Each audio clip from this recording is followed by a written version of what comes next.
They pulled up in a rental car with three massive suitcases, expecting to just move into the $1.3 million ranch I spent 15 years starving myself to buy. My brother hadn't spoken to me in a decade, not since he turned our entire family against me to cover his own theft. But there he stood, smiling at my front gate, thinking the no trespassing sign didn't apply to him. He thought he was coming home to a safety net. He didn't realize he was walking straight into a trap I'd been waiting years to spring. He saw a sister. I saw a trespasser. Where are you watching from right now? Drop your city or current time in the comments. And if you believe family is built on respect, not just blood, please like and subscribe to support the channel. The ink on the deed was barely dry, but the dirt under my fingernails felt like it had been there for a lifetime. At 39 years old, standing on the porch of a $1.3 million property in Bozeman, Montana, I finally understood what people meant when they talked about the sound of silence. It wasn't just the absence of noise. It was a physical weight, a heavy, comforting blanket that settled over the shoulders and pressed the tension right out of your bones. For the last 15 years, silence was the one thing I couldn't afford. Silence was expensive. Silence was a luxury. And I had just spent every dime I had to buy 40 acres of it. I leaned against the rough-hewn railing of the deck, wrapping my hands around a mug of black coffee that had gone cold 10 minutes ago. I didn't care. I was too busy staring at the view. The sun was beginning to dip behind the Bridger Mountains, casting long, violet shadows across the valley floor. The light hit the tall grass of the pasture, turning it into a sea of bruised gold. It was mine. The broken-down barn with the sagging roof. Mine. The quarter-mile of gravel driveway that needed fresh grading. Mine. The silence. All mine. My name is Avery Collins, and for the better part of 2 decades, I have been a professional manager of other people's catastrophes. As an emergency response coordinator, my life has been measured in seconds, in panic, in the crackle of radio static and the terrified screams of strangers on the other end of a line. I orchestrate rescue helicopters. I route ambulances through blizzards. I talk people through the worst moments of their lives while sitting in a windowless room, drinking stale break room coffee, pretending that my heart isn't hammering against my ribs. You learn to compartmentalize. You learn to lock the trauma in a box, shove it deep down, and keep working. But you also dream. God, do you dream? For 15 years, this ranch was the only thing that kept me sane. It wasn't a specific plan at first, just a vague, desperate need for space. I worked overtime shifts that no one else wanted. I took the Christmas shifts, the New Year's Eves, and the 4th of Julys. While my colleagues were out barbecuing or opening presents, I was at the console, watching my bank account grow by slow, painful inches. I lived in a studio apartment that smelled like boiled cabbage from the neighbor downstairs. I drove a sedan that rattled when it hit 40 miles per hour. I ate beans and rice. I didn't date. I didn't take vacations. I just worked. And then, 3 months ago, the listing popped up. It was a foreclosure, priced low for the market because the house was a fixer-upper and the land had been neglected. To anyone else, it looked like a money pit. To me, it looked like salvation. I walked back inside, the screen door slapping shut behind me, a sound I needed to fix. But for now, it was a charming reminder of ownership. The living room was cavernous, dominated by a massive stone fireplace that went all the way to the vaulted ceiling. The air inside still smelled a bit like dust and old cedar, but the previous owner had cleared out. It was just me and a stack of cardboard boxes I hadn't unpacked yet. I ran my hand along the wall, solid pine logs, imperfect, knotted, tough, just like me. I spent that first evening doing absolutely nothing. I didn't set up the Wi-Fi, I didn't turn on the TV, I just sat on the floor in the middle of the empty living room, eating a slice of cold pizza, listening to the wind howl around the eaves. It was the first time in 15 years that I didn't feel like I was waiting for the other shoe to drop. I had cut ties with the people who used to make me feel small. I had built a career on competence and steel. I was the one people called when the world was ending, not the one who caused the disaster. I slept that night on a mattress on the floor, buried under 3 quilts. And it was the deepest sleep of my life.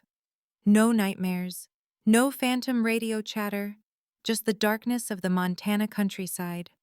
The next morning broke with a clarity that stung the eyes.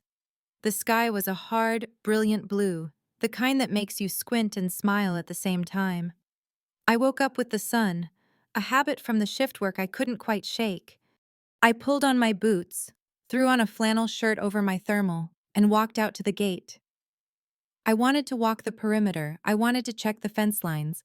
I had a mental checklist a mile long. The barn roof needed patching before winter, the well pump needed servicing, and the corral fencing was rotting in 3 places. But it was my fault. I could fix it. I had the tools, and for the first time, I had the time. I was standing by the main gate, tightening a loose hinge with a wrench I'd brought from the garage, when the sound of an engine cut through the morning air. My stomach tightened. I wasn't expecting anyone. The propane delivery wasn't scheduled until Tuesday. The realtor had already handed over the keys. I stood up, wiping the grease from my hands onto my jeans, and watched the county road. A cloud of dust was kicking up about a half-mile out. A vehicle was moving fast, too fast for the gravel conditions. I watched it with the detached, analytical eye of a first responder. Vehicle approaching at approximately 50 miles per hour. Suspension loose, driver erratic. As it got closer, the shape became clear. It was a gray SUV, late model, looking heavy on its axles. It wasn't a delivery truck. It was a passenger car. I took a step back from the gate, instinctively moving into a defensive posture. In my line of work, you learn that surprises are rarely good. The car slowed down as it approached my driveway, the tires crunching loudly on the gravel I had just paid to have graded. It didn't pull into the turnaround to reverse and leave. It turned in, fully. The SUV rolled up the driveway and came to a stop 10 yards from where I stood. The engine idled with a rough, ticking sound. I stood my ground, the heavy wrench still in my hand. I wasn't afraid. I dealt with meth heads and violent domestic disputes over the phone for a living, but I was wary. Then the driver's door opened. The air in my lungs seemed to freeze, turning into jagged shards of ice. A pair of expensive, clean sneakers hit the dust. Then, the legs, clad in designer jeans that looked too tight for ranch work. Then, the face. Liam, my younger brother, the boy the 34-year-old man who hadn't spoken to me in 15 years unless he needed a wire transfer, which I had stopped sending a decade ago. He looked older, softer around the jaw, but the expression was exactly the same. That confident, breezy smirk that assumed the world was just waiting to serve him. He stepped out, stretching his arms as if he had just arrived at a vacation rental he'd booked months in advance. "Avery," and he called out, his voice booming, shattering the peace I had paid $1.3 million to secure. "God, this drive is murder on the suspension. You really live out in the sticks, don't you?" He didn't wait for an answer. He turned and opened the rear passenger door. My mother stepped out. She looked smaller than I remembered, or maybe I had just grown larger in my own mind. She was wrapped in a coat that was too thin for a Montana autumn, clutching an oversized handbag. She looked at the house, then at the barn, and finally, her eyes landed on me. There was no warmth. No, "I missed you." No, "I'm sorry." Just an appraising look, like she was inspecting a piece of furniture to see if it was worth keeping. "It's big," she said, her voice carrying easily in the thin air. "Needs work, though. The roof looks terrible." They walked toward the trunk of the SUV. Liam popped the hatch. It was packed to the ceiling. Suitcases, duffel bags, a box of kitchen appliances, pillows. They hadn't come for a visit. I felt the blood drain from my face, not from fear, but from a sudden, violent realization. I had spent 15 years building a fortress to keep the world out, to keep the pain out. I had bought the most remote, beautiful piece of land I could find. I had run until my legs burned and my bank account bled, just to get here, to this moment of peace. And they had just driven right through the front gate. Liam hauled a massive red suitcase out of the trunk and set it in the dust with a heavy thud. He looked at me, smiling that bright, weaponized smile. "Well," he said, gesturing to the other bags, "don't just stand there, Avery. Give us a hand. Mom's tired." They stood on the other side of the gate, expecting it to open. They expected me to move. They expected the Avery of 15 years ago, the doormat, the fixer, the ATM, the scapegoat. I gripped the cold steel of the wrench in my hand until my knuckles turned white. The silence of the ranch was gone, replaced by the ringing in my ears. The past hadn't just knocked, it had moved in. But they had made one critical miscalculation. They thought they were visiting the sister who left town, crying in a beat-up Honda Civic. They didn't know they were standing in front of a woman who coordinated disasters for a living. I didn't move. I just watched them. And for the first time in my life, I didn't feel the urge to help. I felt the urge to close the gate. The wrench in my hand felt heavy, a solid pound of cold steel that grounded me while the world tilted on its axis. I didn't answer Liam. I didn't answer my mother. I simply turned around, walked back up the gravel path to the porch, and stepped inside my house. The heavy oak door clicked shut. I threw the deadbolt, then the secondary lock. It was a reflex, instantaneous and sharp, born from years of handling crisis situations. Secure the perimeter, assess the threat level, do not engage until the scene is safe. My heart was hammering a frantic rhythm against my ribs, a traitorous, physiological response that infuriated me, but my hands were steady. I walked straight to the mudroom, where I had installed the security monitor just 2 days ago. It was a small, high-definition screen linked to the cameras at the gate and the front porch. I needed distance. I needed a filter. I couldn't look them in the eye, not yet. If I did, I was terrified that the 39-year-old woman who commanded disaster response teams would vanish, replaced by the 24-year-old girl who used to apologize for taking up space. On the screen, the feed was crisp. I watched the scene unfold in silence, like a horror movie with the volume muted. Liam was standing by the trunk of the SUV, looking toward the house with a mixture of confusion and annoyance.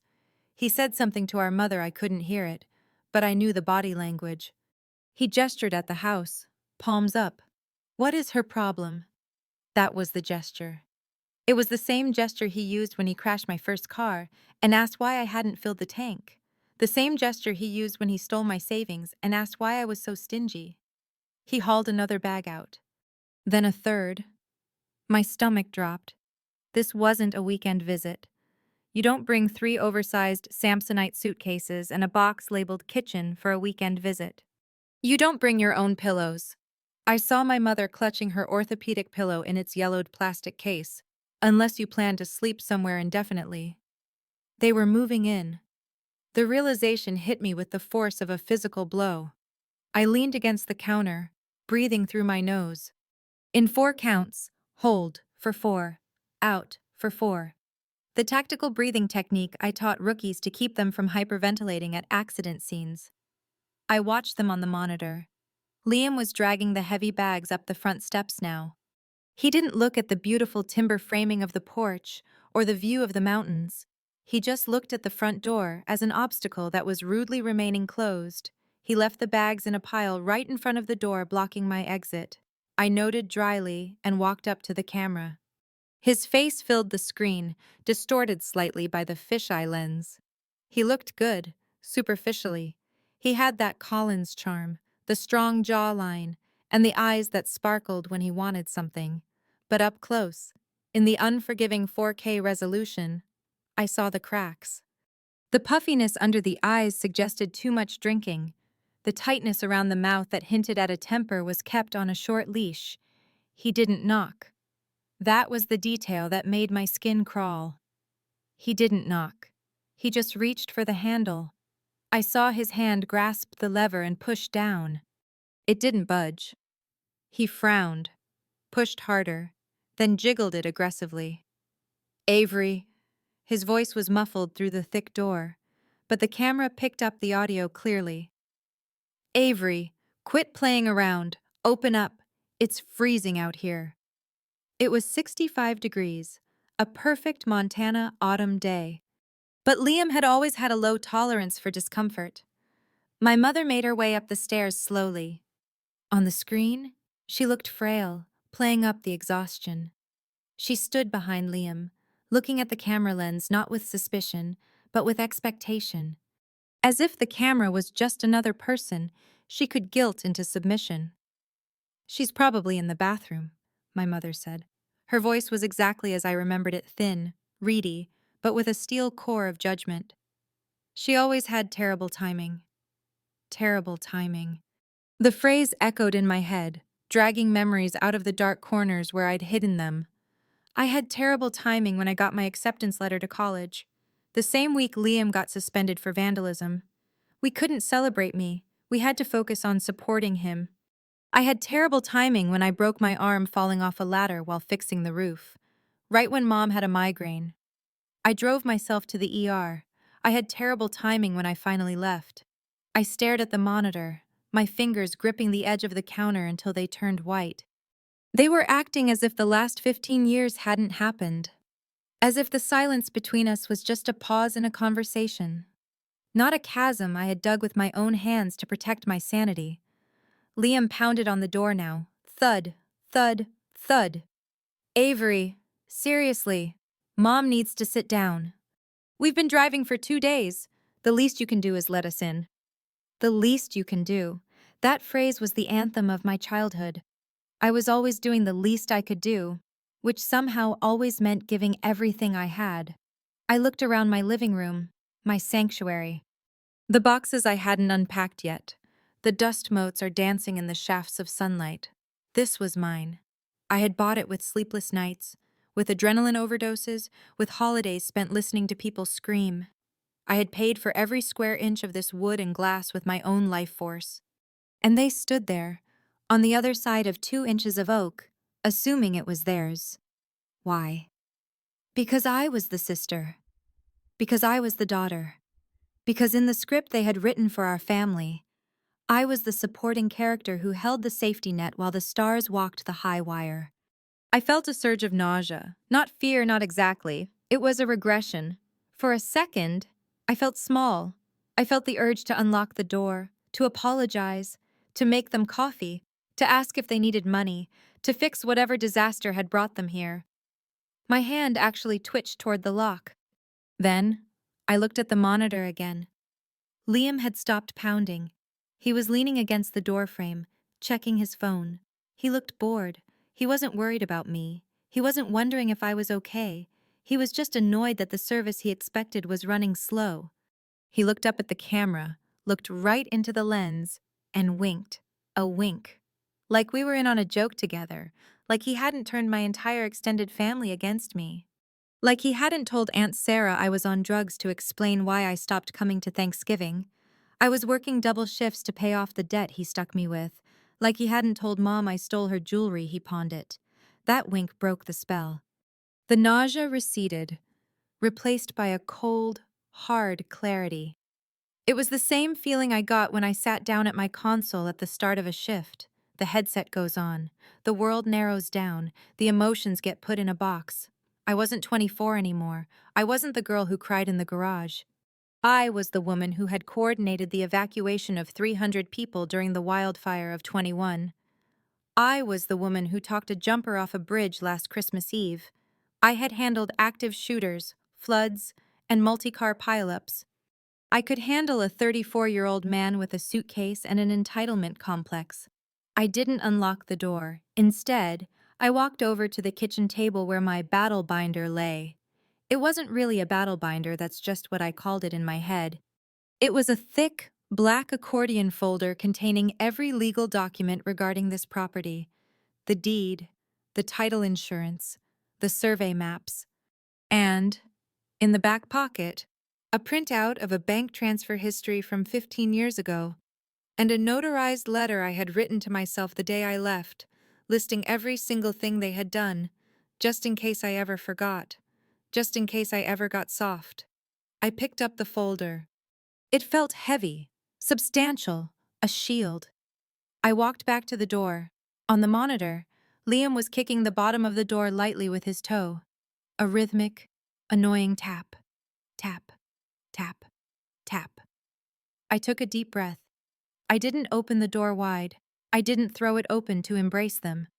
I unlocked the deadbolt with a loud clack that made Liam jump on the screen. I opened the door 4 inches, just enough to see them, just enough for them to see me. The air between us was electric. Liam's face lit up with that practiced, boyish relief. He moved to push the door open, to shoulder his way in. Finally. God. Avery. Did you fall asleep? Help me with these bags. This gravel is... I didn't move back. I placed my foot at the base of the door, wedging it. I looked him dead in the eye. Don't bring the bags in, I said. My voice was calm, low. It didn't shake. Liam froze, his hand half extended. Mom blinked, her mouth opening slightly. What? Liam laughed. A nervous, incredulous sound. Good one. Move aside. Ave. Seriously, I need a beer. I said, don't bring the bags in, I repeated. You aren't staying. The silence that followed was absolute. It was louder than the wind in the pines. It was the sound of a 15-year-old script being ripped in half. Liam's smile faltered, the corners of his mouth twitching. What are you talking about? We're family. We drove 2,000 miles. I didn't ask you to, I said. We sold the house. Avery. Mom spoke up from behind him, her voice trembling with a mix of accusation and tragedy. We sold the house in Florida. We have nowhere else to go. There it was, the hook, the guilt. We have nowhere to go. You are the safety net. I looked at them, really looked at them, and for the first time, I didn't see giants. I saw two strangers standing on my porch, trying to pay for a room with currency that had no value here. That, I said, sounds like an emergency, but I'm off duty. I held the door firm. The war had officially begun. The door remained wedged against my foot, a physical barrier between my present and their expectations. But as I looked at Liam's incredulous face, the face of a man who had never been told no without the world eventually bending to accommodate him, I wasn't seeing a 34-year-old. I was seeing a 10-year-old boy sitting at a kitchen table, crying over a math problem, while my mother stared at me with eyes that promised punishment for his tears. Memory is a dangerous thing. It doesn't fade linearly. It lurks. And standing there, the cold Montana air rushing in through the crack in the door, I was suddenly 15 again. In the Collins household, I didn't grow up. I was drafted. Some kids learn to play the piano. They learn the scales, the rhythm, the muscle memory of their fingers dancing over keys. Other kids learn soccer, understanding the geometry of the field and the arc of the ball. I learned responsibility. I practiced it with the same obsessive, terrified dedication that a prodigy gives to a concerto. I mastered the art of absorbing anxiety that didn't belong to me.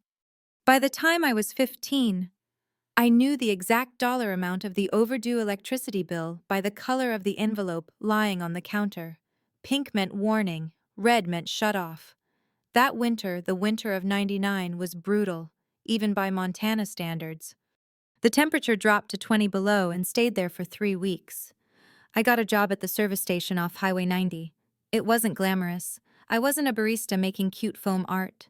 I was the girl in the oversized mechanic's jacket, scraping ice off windshields and checking oil levels for truckers who looked at me with pity or indifference. My hands were perpetually chapped, and the skin around my knuckles was cracked and bleeding. I smelled like diesel and stale tobacco, a scent that no amount of scrubbing could get out of my hair.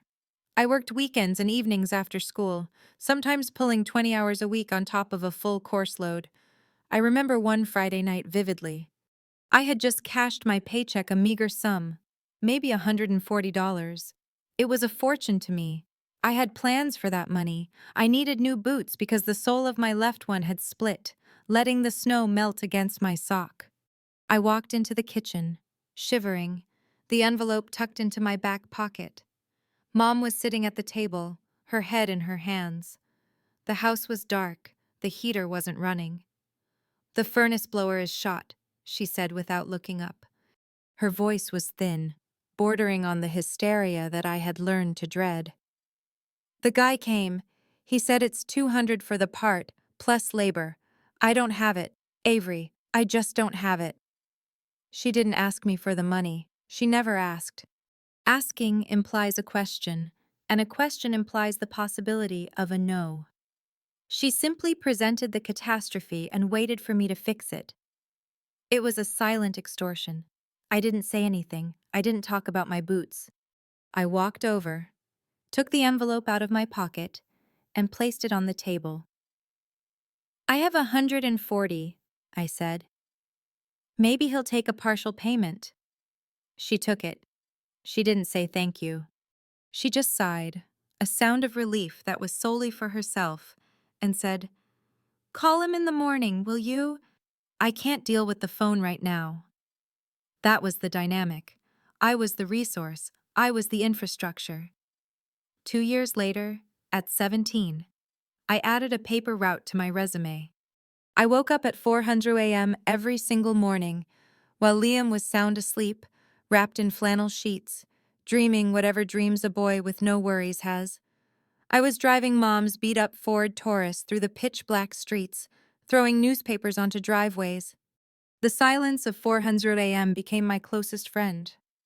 It was the only time the house wasn't demanding something from me, but even that job wasn't for me. When the Taurus blew an alternator, Mom looked at me.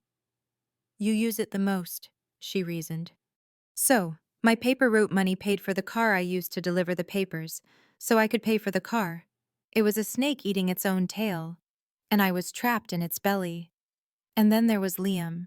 If I were the infrastructure, Liam was the artwork. He was to be admired, protected, and kept free of dust. He was 5 years younger than me, charming, soft, and utterly intolerant of discomfort. If Liam scraped his knee, the world stopped. If Liam wanted a specific cereal, we bought it, even if it cost double the generic brand I ate. But the worst part wasn't the material favoritism, it was the emotional delegation. I remember the day he brought home a C on a history project. He was in 5th grade. A C isn't the end of the world, it's average. But in our house, Liam's failure was treated like a tragedy, and the tragedy needed a villain. He threw the report card on the table and started to cry. Not a silent cry, but a wailing, gasping performance of victimhood. "The teacher hates me," he sobbed, "and I didn't know how to do the poster." Mom turned to me. She was chopping vegetables, and she stopped, knife hovering, turning her gaze on me with a laser-like intensity. "Avery," she said, her voice dropping an octave, "did you know he had a project due?" "I knew he had homework," I said, looking up from my own AP calculus textbook. "I asked him if he needed help on Tuesday. He said he was playing video games." "You know he gets distracted," she snapped. "You're the oldest. You should have checked. You should have sat with him and made sure it was done. How could you let him turn in garbage?" "How could you let him?" I stared at her. "I have 3 finals tomorrow. Mom, I'm taking 4 AP classes." "Smart is easy for you," she dismissed, waving the knife. "It's hard for him. You need to be more supportive. Look at him. He's devastated." I looked at Liam. He wasn't devastated. He was relieved. The heat was off him. He had successfully transferred the blame to the designated shock absorber. He sniffled, looked at me with wet, accusatory eyes, and waited for me to apologize. I didn't apologize that day, but I did end up redoing his poster for extra credit the next night, staying up until 200 a.m. while he slept, just to stop the tension in the house. The contrast was absolute. When I brought home straight A's, which I did, every single semester, Fueled by a desperate, burning need to prove I was worthy of the space I occupied, the reaction was always the same. "Well, of course," Mom would say, glancing at the report card before tossing it onto the pile of mail. "You're the smart one. You're the big sister. That's what you're supposed to do." There was no celebration, no good job, no ice cream trip. My excellence was the baseline. It was the rent I paid for existing. Liam's mediocrity was a crisis that required a family meeting. My perfection was invisible. I learned a terrible lesson in those years, one that took me a decade and a half to unlearn. Love is not given. Love is purchased with utility. If I wasn't useful, if I wasn't fixing, paying, driving, or tutoring, I had no value. This belief system hollowed me out. It made me a target for every user, every lazy coworker, every toxic partner I met in my 20s. I attracted people who needed carrying because my muscles were so conditioned to the weight. But standing there in the doorway of my ranch, looking at the man-child Liam had become, I realized something. The 400 a.m. paper route had given me grit. The gas station had given me a thick skin. The neglect had given me independence. They had trained me to survive without them. They had crafted a tool so efficient, so self-sustaining, that it no longer needed its operator. "I'm not the bank anymore, Liam," I thought, the memory of the frozen gas pump handle ghosting against my palm. "And I'm certainly not the tutor." I looked at the pile of bags on my porch. They were waiting for Avery the enabler. But she didn't live here. She died somewhere between the night shift and the day I signed the deed to this land. "You have a C- in planning," I said aloud, my voice cutting through their murmurs. "And just like in 5th grade, I'm not doing the extra credit for you." I wasn't jealous. I need to make that clear, because that's the first thing people assume when you talk about a golden child sibling. They think you wanted the toys, the praise, the attention. I didn't want his toys. I didn't even want their praise. Because by the time I was 16, I knew their praise was a counterfeit currency that depreciated the moment it left their mouths. What I felt wasn't jealousy. It was a profound, disorienting confusion. I was witnessing a distortion of reality, a warping of the laws of cause and effect that made me question my own sanity. I didn't understand how a 10-year-old boy could control the atmospheric pressure of an entire house. We lived by the barometer of Liam's moods. If Liam came home from school smiling, the house was safe. We could talk at normal volume. We could turn on the TV. Mom would cook a roast. But if Liam came home slamming doors, if some kid had looked at him wrong, or he'd lost a gym shoe, or he was just feeling that vague, adolescent angst, the house went into lockdown. "Shh," Mom would hiss at me if I clattered a plate while washing dishes. "Liam is having a hard time. Don't aggregate him." Aggregate him. As if he were a volatile chemical compound that would explode if I breathed too loudly. If he was sad, the curtains were drawn.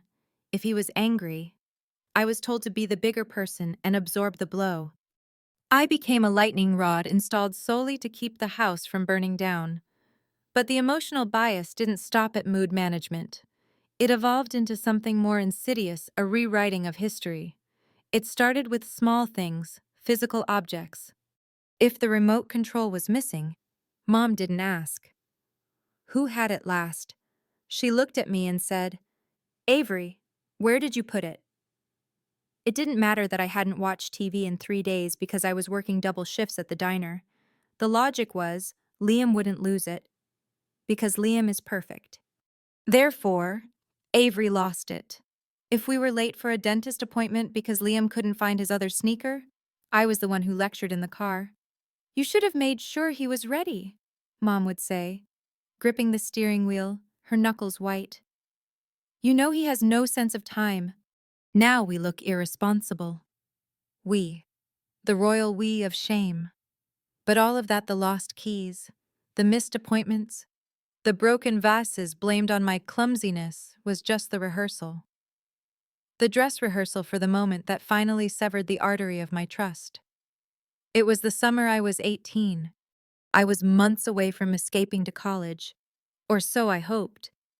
I had been saving every penny I made from the paper route and the gas station. I kept my money in a bank account that Mom couldn't access, a lesson I'd learned the hard way. Liam, on the other hand, had a savings jar on top of the refrigerator. It was an old pickle jar stuffed with birthday money from aunts, cash Mom slipped him for being a good boy, and change he found around the house. He claimed he was saving for a new gaming console. I remember the day vividly. It was a Tuesday in July, stiflingly hot. The air conditioner was broken again, and the air inside the house was thick and still.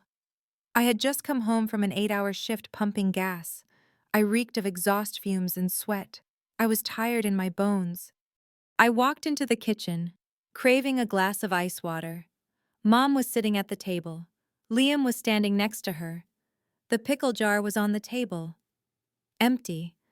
The silence that greeted me wasn't the usual quiet. It was heavy, predatory.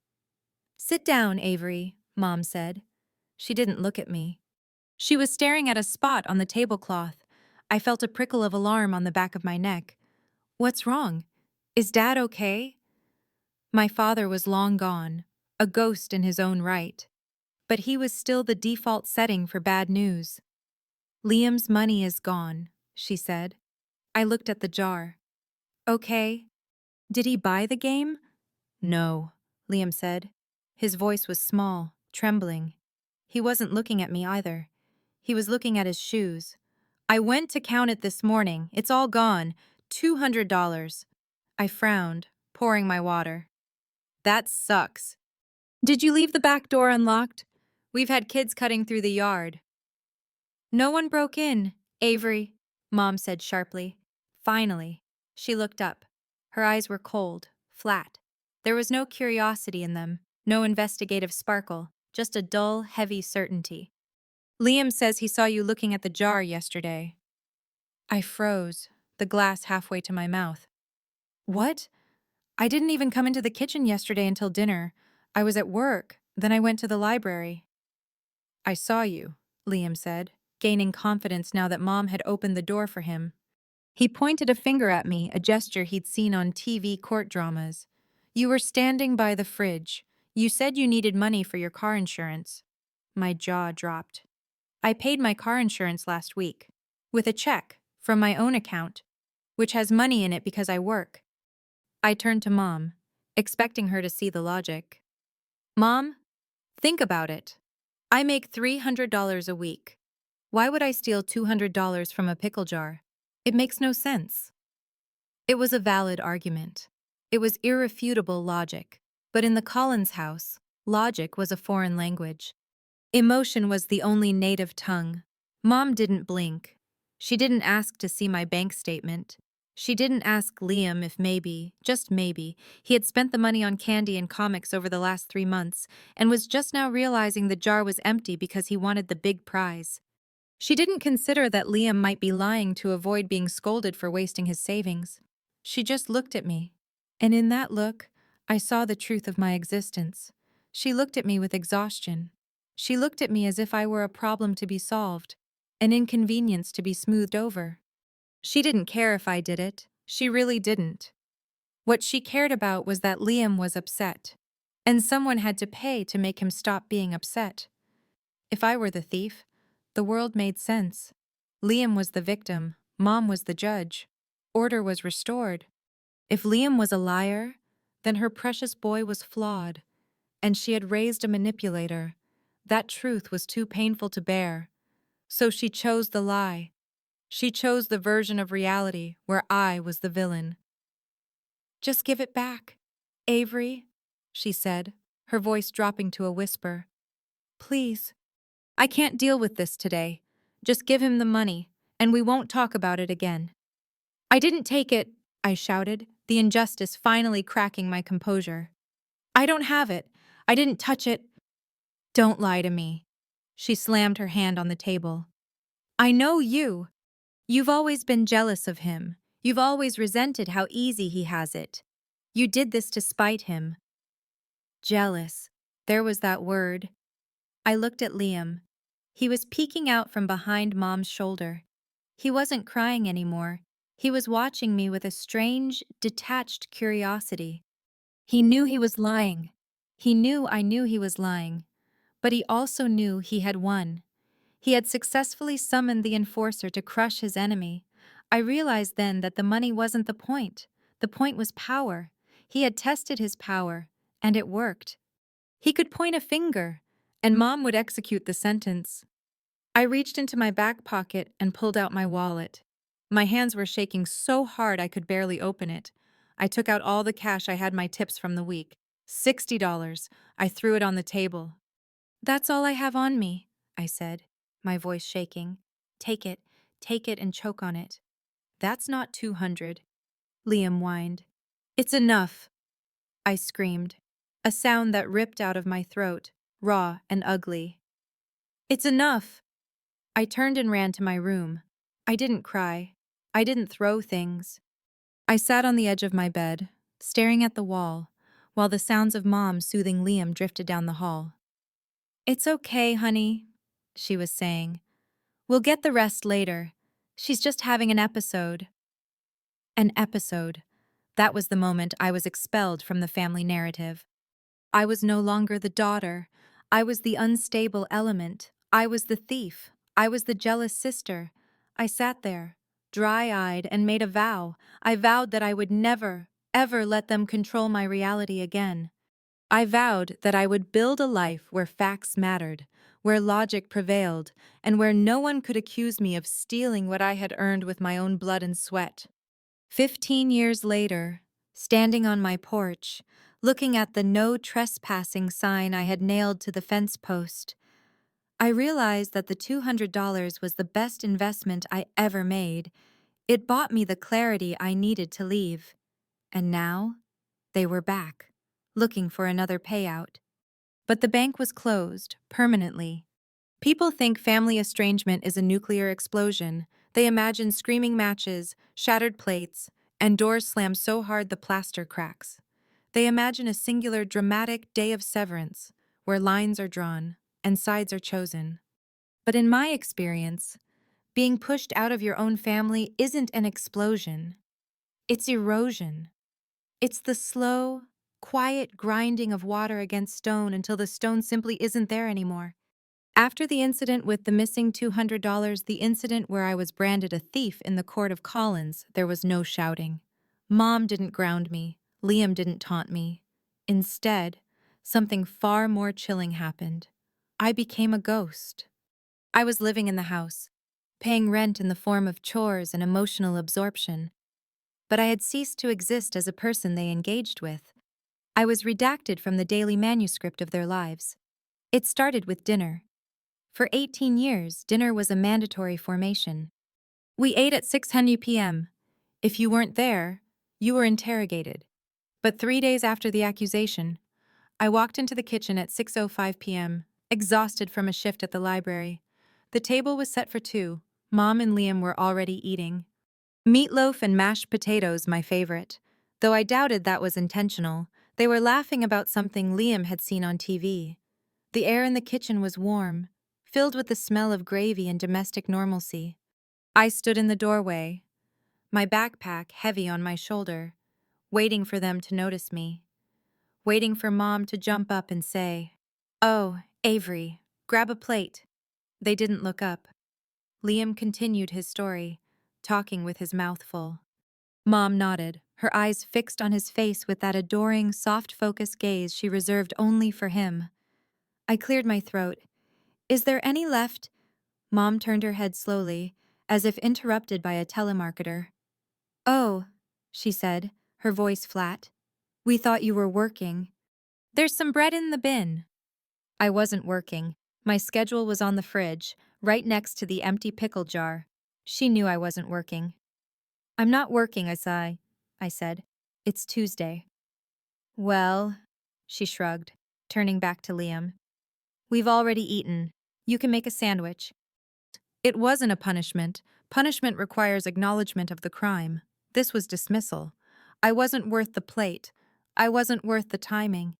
I walked to the counter, made a peanut butter sandwich in silence, and took it to my room. Behind me, The laughter resumed, a closed circuit that no longer had an input jack for me. Then came the accidental omissions. A week later, I came home on a Saturday afternoon to find the house locked and dark. The Taurus was gone. I sat on the porch steps for 3 hours, watching the sun go down, wondering if there had been an emergency. When they finally pulled into the driveway at dusk, they were carrying shopping bags from the mall in Missoula, an hour and a half away. Liam was wearing a new jacket. Mom had a new haircut. "Where were you?" I asked, standing up, my legs stiff from the cold concrete. "We went to the movies and did some shopping," Mom said, unlocking the door without looking at me. "You didn't think to tell me." "I thought Liam told you," she said breezily. "I forgot," Liam chirped, pushing past me. He didn't look sorry. He looked bored. "It was a spur-of-the-moment thing. Avery," Mom sighed, already annoyed that I was making their joy about me. "Don't be so sensitive. You're always so dramatic lately." Dramatic. That was the new narrative. I was the dramatic one. I was the volatile one. I was the one who made things difficult by simply existing and asking to be included. I was ruining the vibe. I stopped asking. I stopped coming into the living room when they were watching TV. I stopped sharing news about my grades or my college applications. I realized that every piece of information I gave them was just ammunition they would eventually use to shoot me down. So I stripped the armory. I gave them nothing. By the time I packed for college, 6 months later, I felt less like a daughter leaving home and more like a tenant whose lease had expired. I didn't have a trunk full of new dorm supplies. I didn't have the Bed Bath & Beyond shopping spree that my friends were talking about. I had a single, navy blue suitcase I'd bought at a thrift store for $5. The zipper stuck halfway, so I had to secure it with a safety pin. I packed my clothes, mostly hand-me-downs and uniforms. I packed my books. I packed the few photos I had where I looked happy, though none of them included my family. The morning I left for the University of Montana. The house was quiet. It was 5:00 a.m. I had an early orientation shift. I walked into the kitchen. Mom was awake, drinking coffee in her robe. She looked at me, then at the suitcase. "You're leaving then?" she asked. "Yeah. Orientation starts at noon." She didn't get up. She didn't hug me. She didn't cry. She didn't press a $20 bill into my hand for gas. She just sipped her coffee. "Drive safe," she said. "And don't get into trouble. We can't afford to bail you out." "I won't," I said. "And Avery." I paused at the door, a foolish, tiny spark of hope igniting in my chest. Maybe this was it. Maybe this was the moment she would realize she was losing her firstborn. "Yeah. Make sure you send us your new address. In case any bills come here in your name, I'm not paying your late fees." The spark died. I nodded, walked out the door, and got into my car. As I drove down the driveway, I looked in the rear-view mirror. No one was watching from the window. The curtains were drawn. I drove 4 hours to Missoula without turning on the radio. I didn't cry. I felt a strange, hollow lightness in my chest. It was the feeling of a heavy pack being dropped after a long hike. I was alone. I was poor. I was terrified. But I was free. I thought that was the end of it. I thought distance would be the cure. I thought that if I removed myself from the equation, they would be forced to face their own dysfunction. Without the scapegoat, surely the cracks in their perfect unit would show. I was naive. I didn't realize that by leaving, I had given them the greatest gift of all. I had given them a permanent villain. Over the next 15 years, as I built my life from scratch, working 3 jobs, eating ramen, studying until my eyes bled, they were back in Bozeman, rewriting history. They needed a reason for their struggles. Why wasn't Liam succeeding? Why was Mom always broke? Why were they unhappy? It couldn't be because Liam was lazy.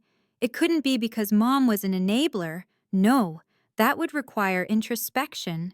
So, they created Avery the Cold. Avery the betrayer. I heard it through the grapevine cousins I eventually blocked, old neighbors I ran into at the grocery store. Your mom says you abandoned them, an old high school friend told me once, looking at me with accusation. She says you just took off and never looked back. That you think you're too good for them now that you went to college. She says you stole money before you left. Another cousin messaged me on Facebook. That's really low, Avery, leaving them high and dry like that. It was a masterpiece of fiction. In their story, I wasn't the girl who was pushed out. I was the girl who walked out. I wasn't the victim of neglect. I was the perpetrator of abandonment. They used my absence to bond. They united against the common enemy, me. Every time Liam failed a class, lost a job, or crashed a car, it was somehow linked to the trauma of my betrayal. He misses his sister, Mom would tell people. It's hard on him. She just cut us off. It broke his heart. It was a convenient narrative. It absolved them of everything. As long as I was the bad guy, they could be the tragic heroes. They could garner sympathy from the church group, from the neighbors, from the extended family. Poor Liam. Poor Mom. The ungrateful daughter. I became the monster under their bed. The reason for every shadow in their house. For 15 years, I let them tell that story. I didn't fight it. I didn't write letters to correct the record. I didn't scream into the void. I knew that you cannot reason with people who are addicted to being victims. I simply worked. I saved. I climbed the ladder of the emergency response world, where facts were the only things that mattered. In my world, if a building is on fire, it's on fire. You don't blame the fire on the person who called 911, you put it out. But now, standing in the doorway of my ranch, looking at the gray SUV and the pile of luggage, I realized something terrifying. They weren't here to visit the real Avery. They didn't know the real Avery. They were here to visit the villain. They were here because they needed something, and in their twisted logic, the villain owed them. They believed their own lie so deeply that they thought my success was built on what I had stolen from them: affection, money, opportunity. They thought they were coming to collect a debt. I looked at the no trespassing sign again. The letters were stark black against the white metal. They had written a story about me for 15 years, a story where I was cold, heartless, and selfish. Fine, Yeet, I thought, watching Liam's hand reach for the door handle again. If you want the villain, I'll give you the villain. But this time, the villain holds the deed to the land, and the villain doesn't negotiate with terrorists. When I closed the door to the family home at 18, I didn't just leave a house. I left gravity. I floated in a vacuum for years, untethered and breathless. By 24, I had landed, but the ground was hard. My life in those early years wasn't an Instagram success montage. It was a gritty, grayscale documentary of survival. I had a degree in communications that I couldn't afford to use because entry-level jobs paid in exposure, and I needed to pay in cash. So, I worked. I worked like a machine that had forgotten its off switch. My day started at 5:00 a.m. at a call center for a shipping logistics company. I spent 8 hours getting yelled at by strangers because their packages were late. I understand your frustration, sir. I'm looking into it now. My voice was calm, professional, detached. I learned to let their anger wash over me like rain on a windshield. At 2:00 p.m., I clocked out, drove across town to a greasy spoon diner, and prepped the kitchen for the dinner rush. I chopped onions until my eyes burned. I scrubbed grease traps that smelled like death. I didn't mind the smell. It was honest. The grease was just grease. It wasn't trying to manipulate me. But the real work, the work that saved my soul, started at 8:00 p.m. I had signed up as a volunteer EMT trainee. It didn't pay a dime at first, but it gave me something money couldn't buy: a code, a protocol. A world where actions had direct, undeniable consequences. In the back of an ambulance, there is no subtext. There is no passive aggression. If a patient is bleeding, you apply pressure. If they aren't breathing, you bag them. No one asks if you're the favorite child. No one cares if you're too sensitive. The hierarchy is based on competence, not birth order. I remember my first major call, a 3-car pileup on I-90, ice on the road, twisted metal, shattered glass, the smell of gasoline, and fear. My partner, a gruff veteran named Miller, pointed to a crushed sedan. "Collins, stabilize the passenger. C-spine. Go." I didn't freeze. I didn't look for approval. I moved. I crawled into the back seat of that wreck, glass crunching under my knees. The woman inside was screaming, blood streaming down her face. "I've got you," I told her, my hands locking around her head to keep her neck stable. "My name is Avery. I'm not going anywhere. Look at me. Just breathe." She looked at me. Her panic receded, anchored by my calm.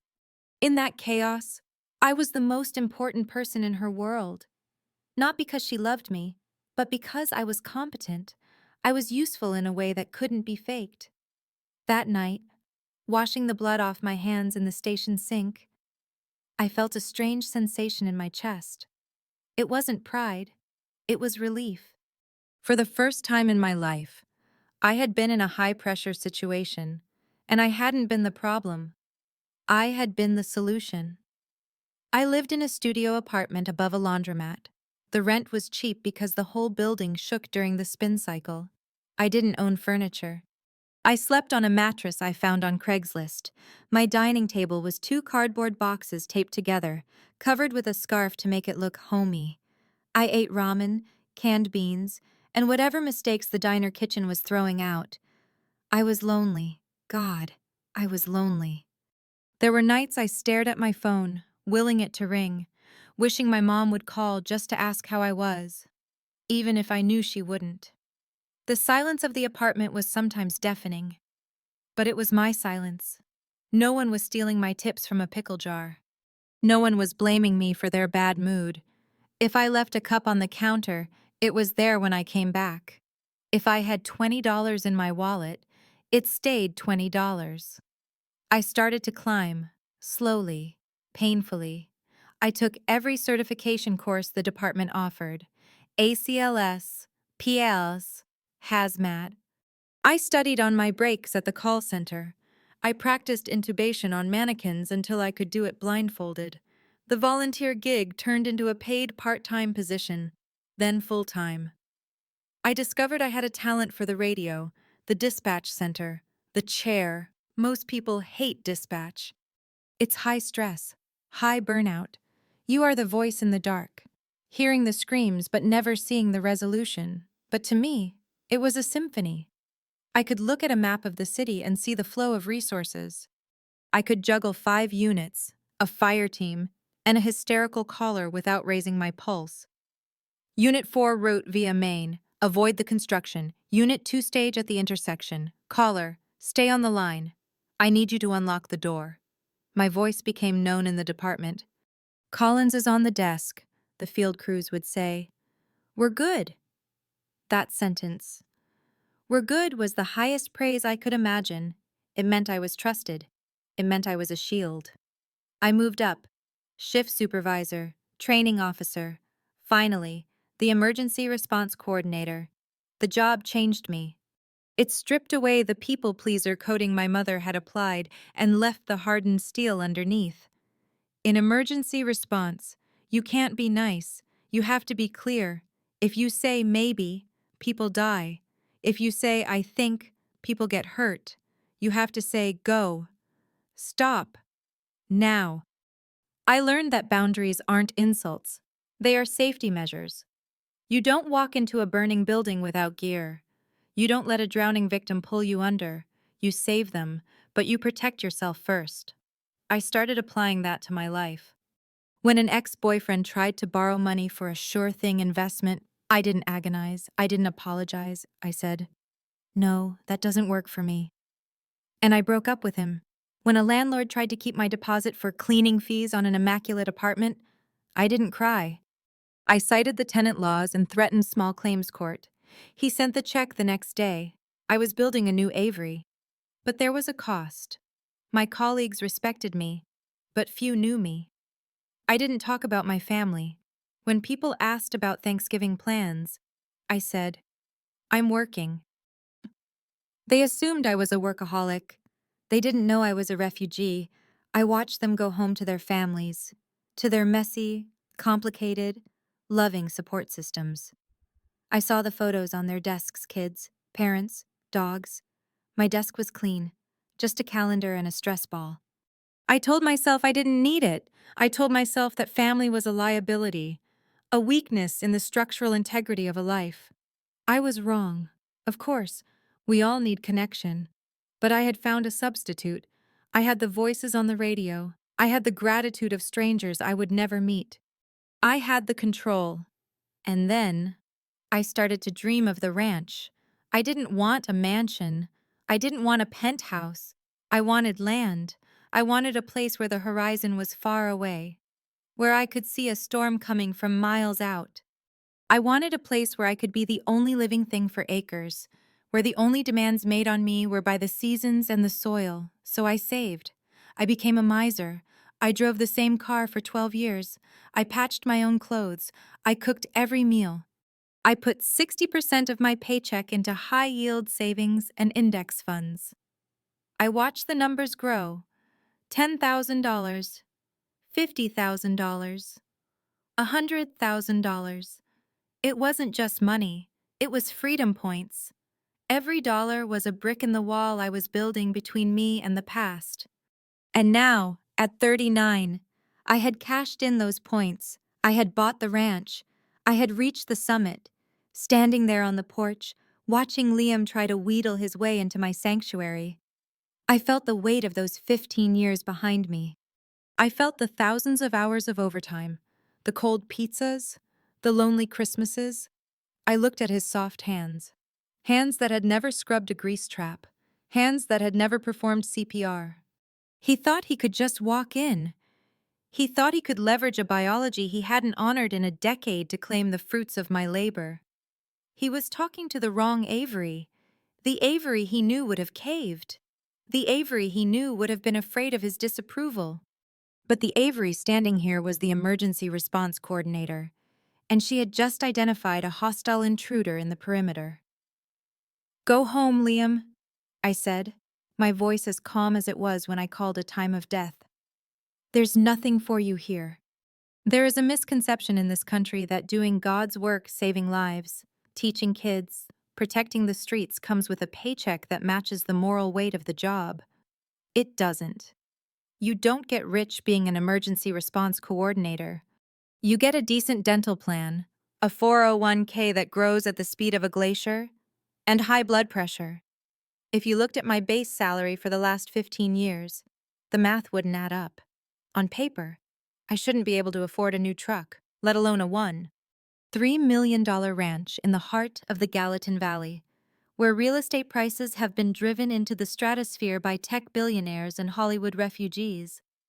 But people forget about the variables. They forget about the agony premium. I didn't just work. I metabolized the job. For a decade and a half, I was the queen of the undesirable shift.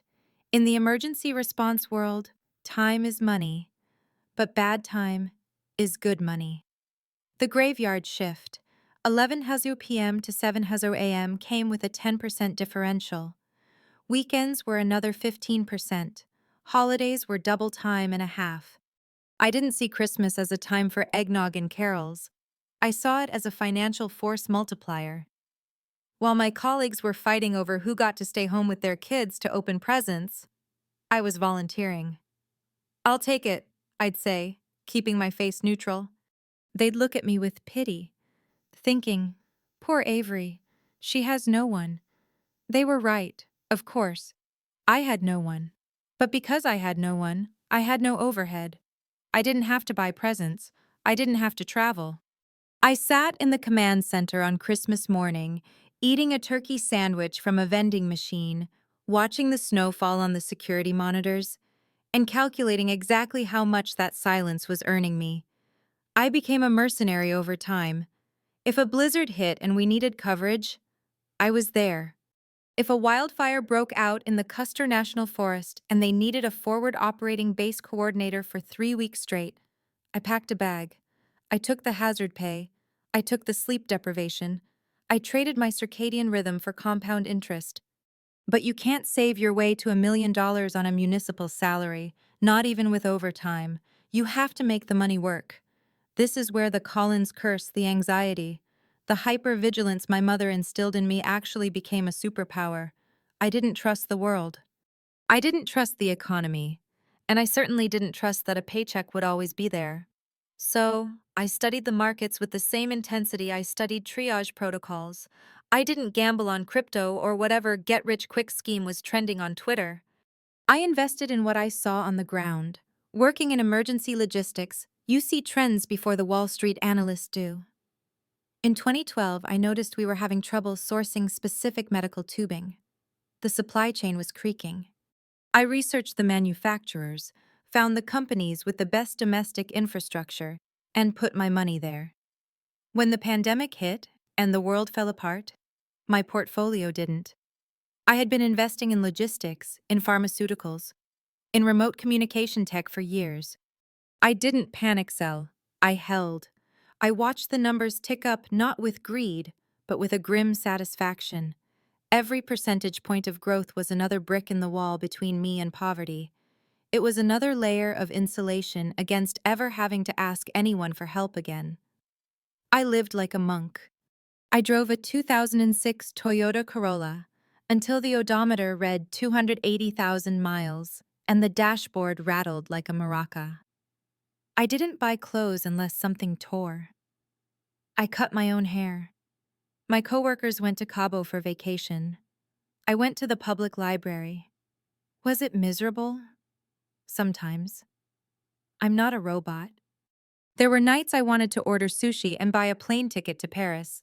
But then I would remember the feeling of standing in the kitchen while my mother accused me of stealing $200. I would remember the powerlessness. And I would eat my beans and rice and transfer another $500 to my brokerage account. Then, the ranch appeared. It wasn't a shiny listing on Zillow. It was a foreclosure, a distressed asset buried in a county legal notice. The Double Bar K, 40 acres. A log home built in the 80s that hadn't seen a coat of stain in 20 years. A barn that was leaning precariously to the left. The previous owner had been an out-of-stater who bought it as a toy, went bust, and let it rot. The bank wanted it off their books. Fast. I drove out to see it on a Tuesday morning in a sleet storm. The realtor, a woman named Janice who looked like she'd rather be anywhere else, didn't even want to get out of her car. "It's a teardown, honestly," she told me through her cracked window. "The land is good, but the structures, you're looking at hundreds of thousands in renovations. The pipes are probably burst. There's mold." I walked up to the house. The sleet stung my face. I put my hand on the rough log wall. It was cold, slimy with moss in places, but it was solid. I walked to the barn. The smell of old hay and manure hit me a smell most people hate. But to me, it smelled like life. I looked out at the pasture. Even in the gray misery of the storm, the land rolled out in a majestic sweep toward the mountains. It was quiet. It was isolated. It was defensible. I saw the potential, not for a luxury retreat, but for a home, a real home, a place where I could plant something and watch it grow without someone tearing it up. "I'll take it," I told Janice when I got back to the car. She blinked. "You haven't even seen the inside." "I've seen enough," I said. "What's the cash price for a 10-day close?" She gave me a number. It was high, astronomically high for a single woman on a government salary. It was $1.3 million. For most people, that number is abstract. For me, it was tangible. That number was 15 years of missed birthdays. It was the nights I slept in my car during storm duty because I was too tired to drive home. It was every no I had ever said to a dinner invitation. I liquidated everything. I sold the stocks I had nurtured for a decade. I emptied the savings accounts. I took a small mortgage for the remainder, leveraging my perfect credit score. When I signed the papers at the title company, my hand shook. Not a little tremble, but a violent spasm. I was pushing all my chips into the center of the table. I was betting my entire life on this patch of dirt. The closing agent, a nice young man in a bad suit, looked at the check. Then he looked at me. I was wearing my work uniform, mud on my boots. "Congratulations, Ms. Collins," he said, handing me the heavy brass keys. "It's a beautiful property. You must have inherited a nice nest egg to swing this." He didn't mean to be rude. He just couldn't reconcile the woman in the faded cargo pants with the transaction he had just processed. I took the keys. They were cold and heavy in my palm. "No," I said, looking him in the eye. "No inheritance, just overtime." I walked out of that office and drove straight to the ranch. I unlocked the front door and stood in the empty, echoing living room. I didn't scream. I didn't dance. I just sank to the floor, leaned my back against the wall, and closed my eyes. I had done it. I had built a kingdom out of the scraps everyone else threw away.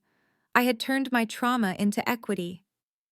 This place wasn't just property, it was proof. Proof that I wasn't the thief. Proof that I wasn't the screw-up. Proof that I was capable of greatness, even if I had to achieve it in the dark, alone.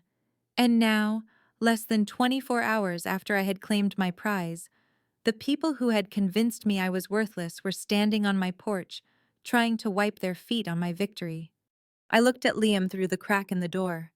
He was shivering slightly in his designer jacket. He looked soft. He looked like a man who had never skipped a meal to buy a share of stock, who had never worked a double shift on Thanksgiving. He saw a house. He saw a roof. He saw a resource to be exploited. He didn't see the 15 years of blood and sweat that held the walls up. He didn't see that every log, every shingle, every blade of grass was paid for with a piece of my soul that he had never bothered to know. "You don't get to come in?" I thought, the anger finally crystallizing into a diamond-hard resolve. "You don't get to enjoy the shade of the tree you tried to cut down." I tightened my grip on the door. The investment was secure, and I was the security guard. The electronic chime of the perimeter alert system was a sound I had chosen carefully. It wasn't a jarring siren or a frantic beep. It was a low, resonant ping, like a sonar pulse. I had set it up to give me a sense of control, a heads up that my sanctuary was being approached. But when that sound echoed through the high ceilings of my log cabin that morning, it didn't feel like a notification. It felt like a countdown. I looked at the monitor mounted in the mudroom. The high-definition feed showed the gray SUV idling at the gate before pushing through. I hadn't locked the main gate yet, a mistake I would never make again. As the vehicle rolled up the long gravel driveway, I saw the sticker on the rear side window, a barcode. It was a rental. That small detail hit me harder than their faces did. They hadn't driven their own car. They had flown to Montana, rented a vehicle at the airport, and driven here. This wasn't a whim. This was a logistical operation. A rental car costs money. Plane tickets cost money.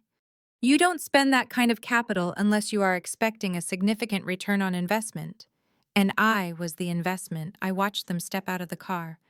Liam, stretching his back, looking around with that proprietary air, as if he were surveying an inheritance he had finally decided to claim. Mom, stepping out gingerly, her eyes scanning the house not with pride for her daughter, but with the critical eye of someone assessing square footage and insulation. They moved with a terrifying lack of hesitation. There was no pacing by the car, no checking the address on a phone to make sure they had the right place. They walked toward the porch with the absolute, unshakable confidence of people who believe they own the person inside. It was the Collins walk. I knew it well. It was the walk of people who have never been held accountable for their intrusion. It was the walk that said, "We are here, so you must adjust." I stepped back from the monitor and walked into the kitchen. My hands were steady, but my chest felt tight, like a fist was squeezing my lungs. It wasn't panic. I checked my pulse steady at 72. No, this wasn't the frantic fear of the teenage girl who used to hide in the garage. This was the somatic realization of a truth I had been trying to ignore. The check has come due, and they think I'm paying it. On the kitchen island, right next to my bowl of keys, sat a black accordion folder. I had prepared this folder the day the deed was recorded in my name. I called it my doomsday protocol. It sounds paranoid. I know.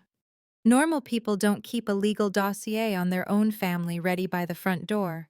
But normal people don't have families like mine. Normal people prepare for fires or floods.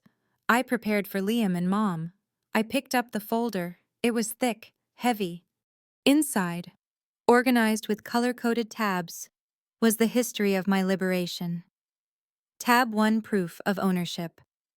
A certified copy of the deed.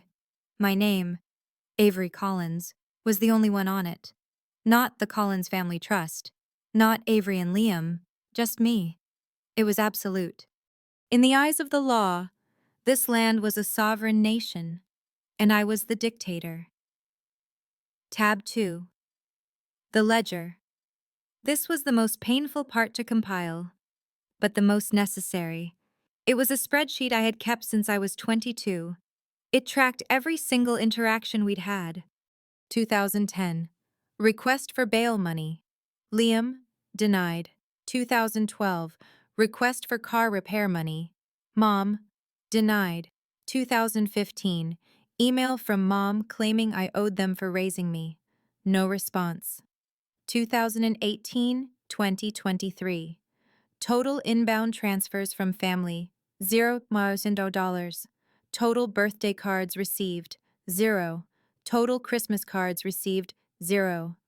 I had printed the bank statements, highlighting the inbound column. 15 years of zeros. It was a visual representation of their love. They had invested nothing in me, absolutely nothing. And yet, here they were, expecting to withdraw dividends. Tab 3, the nuclear option. A pre-filled Notice of No Trespass, drafted by a lawyer friend of mine in Bozeman. It was blank, waiting only for a date and a signature. It was a legal grenade, once served. If they set foot on the property again, it wasn't a family dispute anymore. It was a criminal offense. I held the folder against my chest for a second. It felt like armor. I looked back at the monitor. Liam was now hauling the suitcases out of the trunk. The sheer volume of luggage confirmed my worst suspicions. They weren't here for the weekend. They weren't here to see me. They were here because they had burned down their own lives and needed a new host to parasitize. I saw the for sale sign in my mind's eye, the house in Florida they mentioned. They had likely sold it, spent the equity, or lost it. Now they were homeless. And they remembered the resource they had discarded in Montana. They think I'm the same, I realized. They think I'm still the girl who gave them her tip money because she was afraid of being called selfish.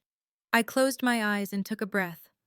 The tightness in my chest began to loosen, replaced by a cold, hard clarity. I didn't feel love. I didn't feel hate. I felt solvent. That was the word, solvent. For years, I had walked around with a vague sense of spiritual debt. The culture, the church, the neighbors, they all tell you that you owe your family. Honor thy father and mother. Blood is thicker than water. Family comes first. These phrases are drilled into us until they become moral imperatives. I had spent my 20s feeling guilty for not calling, feeling guilty for having money when they were broke, feeling guilty for being happy, but standing there, holding the proof of their neglect in my hands, the debt evaporated. I looked at the zeros on the spreadsheet in my mind. I didn't owe them a roof. I didn't owe them a meal. I didn't owe them an explanation. They had breached the contract of family 15 years ago when they chose a lie over their daughter. They had voided the warranty when they decided I was only useful as a scapegoat. I walked to the door. The fear was gone. The old Avery, the one who craved their validation, was dead. She had died quietly, somewhere between a double shift at the dispatch center and a lonely Christmas morning. The woman who walked to the door was the landowner. I watched the handle jiggle on the monitor. I saw Liam's annoyance. I saw Mom's entitlement. I placed the folder on the entry table, right behind me. It was within arm's reach. I didn't need to wave it in their faces yet. I just needed to know it was there. It was my backup, my silent partner. I unlocked the deadbolt. Clack. I opened the door those 4 inches, wedging my boot against the frame. I saw them clearly now. Without the filter of the screen, they looked real. They looked fleshy and tired and expectant. And I realized, with a jolt of power that ran down my spine, that they had no idea who was behind this door. They were looking for a victim. They had found a judge. "Don't bring the bags in," I had said. And as I watched the confusion wash over Liam's face, I knew that for the first time in the history of the Collins family, the script wasn't just being rewritten, it was being shredded. I wasn't trembling. My voice didn't crack. I stood in the threshold of the home I had bought, on the land I owned, and I felt the magnificent, terrifying weight of total autonomy. I had the receipts, and today, I wasn't buying what they were selling. The gap between the door and the frame was exactly 4 inches. I know this because I installed the heavy-duty security chain myself the day I moved in. It was a slide bolt mechanism, solid brass, anchored into the stud with 3-inch screws. In the world of emergency response, we call this perimeter control. You never open a breach wider than you can defend. Through that vertical slice of space, the world was divided into 2 distinct realities. Inside warmth, the smell of cedar, silence, ownership. Outside the crisp Montana wind, the smell of exhaust from a rental car, and 2 people who believed they were the protagonists of my life. Liam stood with his toes almost touching the threshold. He had moved his hand to the handle of the massive red suitcase, his knuckles white as he gripped it, his body leaning forward slightly. It was the posture of a runner in the starting blocks, waiting for the gun. He wasn't waiting for permission, he was waiting for the mechanism. He assumed the pause was mechanical, a stuck lock, a stiff hinge not philosophical. "Avery," he said, his smile tight, straining at the edges. "Come on, open up. It's funny, okay. You made your point. You're the big, bad landowner. Very impressive. Now let us in." He reached out with his free hand, his fingers curling around the edge of the door, trying to pull it wide. I didn't pull back. I didn't shove. I simply engaged the muscles in my arm and shoulder, locking the door in place against my foot. It didn't budge, not a millimeter. "I'm not joking. Liam," I said. My voice wasn't loud. It didn't need to be. In the dispatch center, we learned that the quieter you are, the more people have to lean in to listen. "Remove your hand from my door." He blinked. The smile faltered, then vanished, replaced by a flicker of genuine confusion. He looked back at Mom. My mother was standing 3 steps behind him, on the gravel path. She hadn't moved. She was wrapped in her coat, clutching her purse with both hands. She wasn't looking at the door. She was looking at me. I knew that look. I had spent the first 24 years of my life calibrating my existence to the frequency of that stare. It was a look of heavy, weaponized disappointment. It was the look she gave me when I didn't give Liam the last pork chop.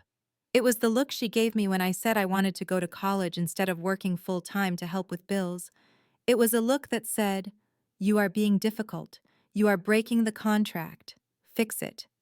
In the past, that look would have triggered a physiological cascade in my body. My palms would have sweated. My heart would have rabbited against my ribs. My throat would have closed up. And the word sorry would have been halfway out of my mouth before my brain could stop it. But today, I checked in with myself. I did a quick internal body scan, a habit from years of high-stress management. Heart rate, steady, maybe 70 beats per minute. Respiration, even, deep. Adrenaline, negligible. I felt nothing. Or rather, I felt the absence of fear. I looked at her. I looked right into the eyes that used to control me, and I realized that the power grid had been cut. "Avery," Mom said. Her voice was low, carrying a vibration of martyrdom that she had perfected over decades. We are your family. We are tired. We have nowhere else to go. Are you really going to make us stand in the driveway like solicitors? Yes, I said. The word hung in the air, simple and devastating. I didn't invite you, I continued. I didn't know you were coming, and I'm not equipped for guests. Guests! Liam scoffed, dropping the handle of the suitcase. The wheels clattered on the wood of the porch. We aren't guests, Avery. We're family. You have 40 acres here. You have a house the size of a hotel. Don't tell me you don't have a spare room. I have 3 spare rooms, I said calmly. But they aren't for you. Liam's face flushed. The red creeping up his neck was a warning sign I used to dread. It meant the tantrum was coming. It meant the noise was starting. What is wrong with you? He snapped, stepping closer, invading the 4-inch gap. I could smell the stale airline coffee on his breath. You disappear for 15 years. You get rich. And now you think you're too good to help your own mother. She sold the house. Avery. She's broke. That sounds like a series of poor financial decisions, I said. Not an emergency. I watched his eyes widen. He looked like I had slapped him. In my line of work, I deal with actual emergencies. I have taken calls from mothers whose children aren't breathing. I have coordinated responses to school bus rollovers. I have listened to the silence on the line after a car hits a tree at 80 miles an hour. I know what crisis sounds like. I know what desperation smells like. This, a 34-year-old man in designer jeans and a 60-year-old woman with a victim complex standing on a porch. This wasn't a crisis. This was an inconvenience. This was a scheduling conflict. Comparing the trauma of my job to the drama of my family was the antidote I hadn't realized I possessed. Once you have heard the sound of a human soul breaking over a radio frequency, a guilt trip from your mother loses its potency. It's like being afraid of a paper cut after you've survived a shark attack. We aren't leaving, Mom said, stepping up onto the porch. She moved into the frame of the doorway, trying to use her physical presence to shame me. I am your mother. I raised you. I sacrificed everything for you. You sacrificed me for him, I said. I didn't say it with malice. I didn't scream it.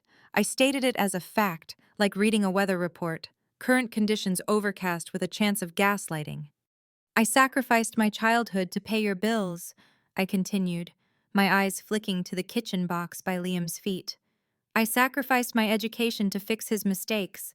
I paid my dues. Mom, the debt is settled. You are a cold, heartless bitch, Liam spat. There it was, the name-calling. The escalation. I smiled, a small, dry smile that didn't reach my eyes. I am an emergency response coordinator, I corrected him. And my assessment of this situation is that you are trespassing on private property. Trespassing, Liam laughed. A harsh, barking sound. You're going to call the cops on your own brother. Go ahead, do it. See what they say when they find an old woman shivering on the porch. He was betting on the social contract. He was betting that the shame of a public scene would break me. He was betting that I cared what the neighbors my nearest neighbor was 2 miles away would think. He didn't understand. I wasn't playing by social rules anymore. I was playing by the property law. I don't need to call the police, I said. Not yet. I stepped back half an inch, not to retreat, but to reach for the table behind me. My hand closed over the cool plastic of the black accordion folder. I have something for you, I said. A key, Liam sneered. No, data. I pulled the folder through the gap, holding it vertically so it would fit. I didn't hand it to them. I set it down on the porch floor, right in front of the door, pushing it out with the toe of my boot like I was feeding a dangerous animal. What is this? Mom asked, looking at the black folder with suspicion. That, I said, is the documentation of why this door is staying closed. I looked at Liam. You want to talk about what I owe you? It's all in there. Every dime you took, every time you blamed me. Every lie you told the family. I looked at Mom. And you? You want to talk about sacrifice? Read the section on 1999 through 2004. Read the bank statements. Read the timeline. I don't want to read your garbage, Liam said, kicking the folder. It slid across the porch, hitting the railing. Then don't, I said. But that folder also contains a legal notice of no trespass. Consider this verbal service. If you remain on this property past the time it takes to turn that car around, I will treat you as intruders. The air on the porch changed. The bluster evaporated, replaced by a sudden, sharp realization that I wasn't bluffing. Liam looked at the folder, then at the door, then at me. For the first time, I saw a flicker of genuine uncertainty in his eyes. He looked at the heavy brass chain. He looked at the security camera staring unblinkingly at him. He looked at the calm, dead eyes of the sister he thought he knew. He realized he didn't have the code to this safe. Avery, Mom said, her voice trembling for real. This time. Where are we supposed to go? It's getting dark. There is a Motel 6 in Bozeman, I said. It's affordable. I stayed there once when I was working on a wildfire. It's clean enough. You're sending your mother to a Motel 6, Liam shouted. I'm not sending her anywhere, I said. She drove herself here. She can drive herself there. I looked at them one last time. I memorized the scene. The gray light of the afternoon, the dust on their shoes, the shock on their faces. It was the death of a dynamic. It was the end of an era. Goodbye, Liam. Goodbye, Mom. I didn't slam the door. Slams are for people who need to be heard. I simply pushed it shut, firmly and steadily, until the latch clicked. Click. I turned the deadbolt. Thud. I listened. For a moment, there was silence. Then, muffled shouting. Then, a heavy kick against the wood. I didn't flinch. I didn't turn back. I walked over to the mudroom monitor and watched them. I watched Liam kick the railing. I watched Mom pick up the black folder, dusting it off with shaking hands. I watched them stand there for 5 minutes, arguing with each other, pointing at the house, pointing at the car. And then, I watched them drag the suitcases back to the SUV. As I stood there, in the quiet of my hallway, I realized my heart was still beating at 70 beats per minute. I took a sip of my cold coffee. It was the best cup of coffee I had ever tasted. The folder was black, matte black, thick, heavy, and unassuming. To the uninitiated, it looked like tax returns or maybe a collection of appliance warranties.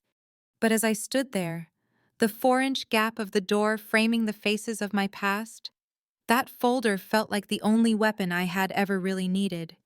I didn't shove it in their faces. I didn't wave it like a flag. I didn't scream, "Look at what you did to me." That's what the old Avery would have done, desperate for validation, begging to be believed. The old Avery would have tried to litigate her pain in a court where the judge and jury were rigged against her. Instead, I did something that felt almost surgically precise. I took the heavy accordion file and placed it on the small, reclaimed wood entry table that stood directly behind me, clearly visible through the open crack of the door. I set it down with a deliberate, heavy thud. The sound cut through Liam's blustering like a gunshot. "What is that?"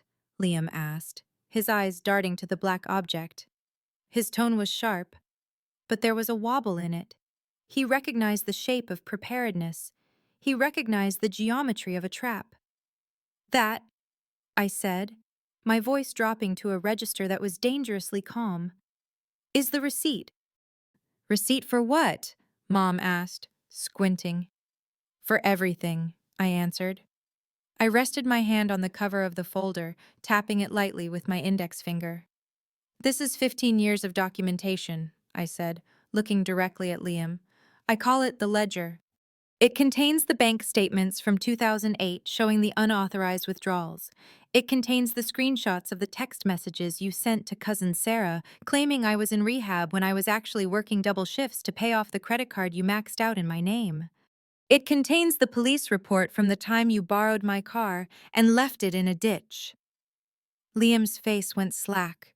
The confident, sneering mask he wore, the one that had protected him since he was a toddler, slipped. For the first time in 34 years, I saw him calculate the odds and realize the house didn't favor him. You, you kept all that, he stammered. That's, that's psychotic, Avery. Who does that? Who keeps a file on their own family? A survivor, I said. A survivor keeps a file. A victim forgets. I stopped being a victim a long time ago. I turned my gaze to Mom. She was clutching her purse so tightly her knuckles were translucent. She looked at the folder with genuine fear. To her, the past was a fluid thing, a watercolor painting she could wash away and repaint whenever the mood suited her. She relied on the fuzziness of memory. She relied on, "I never said that," and "You're remembering it wrong." But the folder was hard lines. The folder was ink and paper. The folder was the end of her ability to gaslight me. "There are emails in here, Mom," I said softly. "The ones where you told Aunt Jen that I was unstable and selfish for moving away. The ones where you asked me for rent money 3 days after calling me a disappointment. It's all here, chronological, annotated, irrefutable." I didn't open it. I didn't need to. The threat of the truth was far more powerful than the reading of it. "I have copies," I added, a lie that wasn't really a lie because everything was backed up to the cloud. "If you refuse to leave, or if you try to spin a story to the sheriff about how I'm abusing you, this folder goes to the police. It goes to your church group. It goes to whatever landlord you're trying to impress next." Liam took a step back. It was a small movement, barely a foot, but it was monumental. It was the physical manifestation of a power shift. In our entire dynamic, I had always been the one retreating, backing out of rooms to avoid arguments, backing down from my own needs to accommodate theirs. But now, Liam retreated. He looked at the folder, then at me, and he saw that I wasn't playing a game. He saw that I wasn't emotional. I was tactical, and for a man who coasted on charm and emotional manipulation, facing a tactical opponent is terrifying. "You're crazy," he muttered, but there was no heat in it. It was a reflex, a dying gasp of his old bravado. "You're actually crazy." "Maybe," I said, "but I'm the one with the deed to the land you're standing on." Mom looked at Liam, waiting for him to fix it, waiting for him to charm me, or bully me, or cry whatever tool usually worked. But Liam was staring at his shoes. He knew. He knew the gig was up. Silence descended on the porch. It wasn't the awkward silence of a paused conversation. It was the heavy, final silence of a funeral. We were mourning the death of their delusion. They had come here expecting a resource, a safety net, a doormat. They found a fortress. I looked at them one last time. I didn't feel the urge to scream. I didn't feel the urge to explain myself.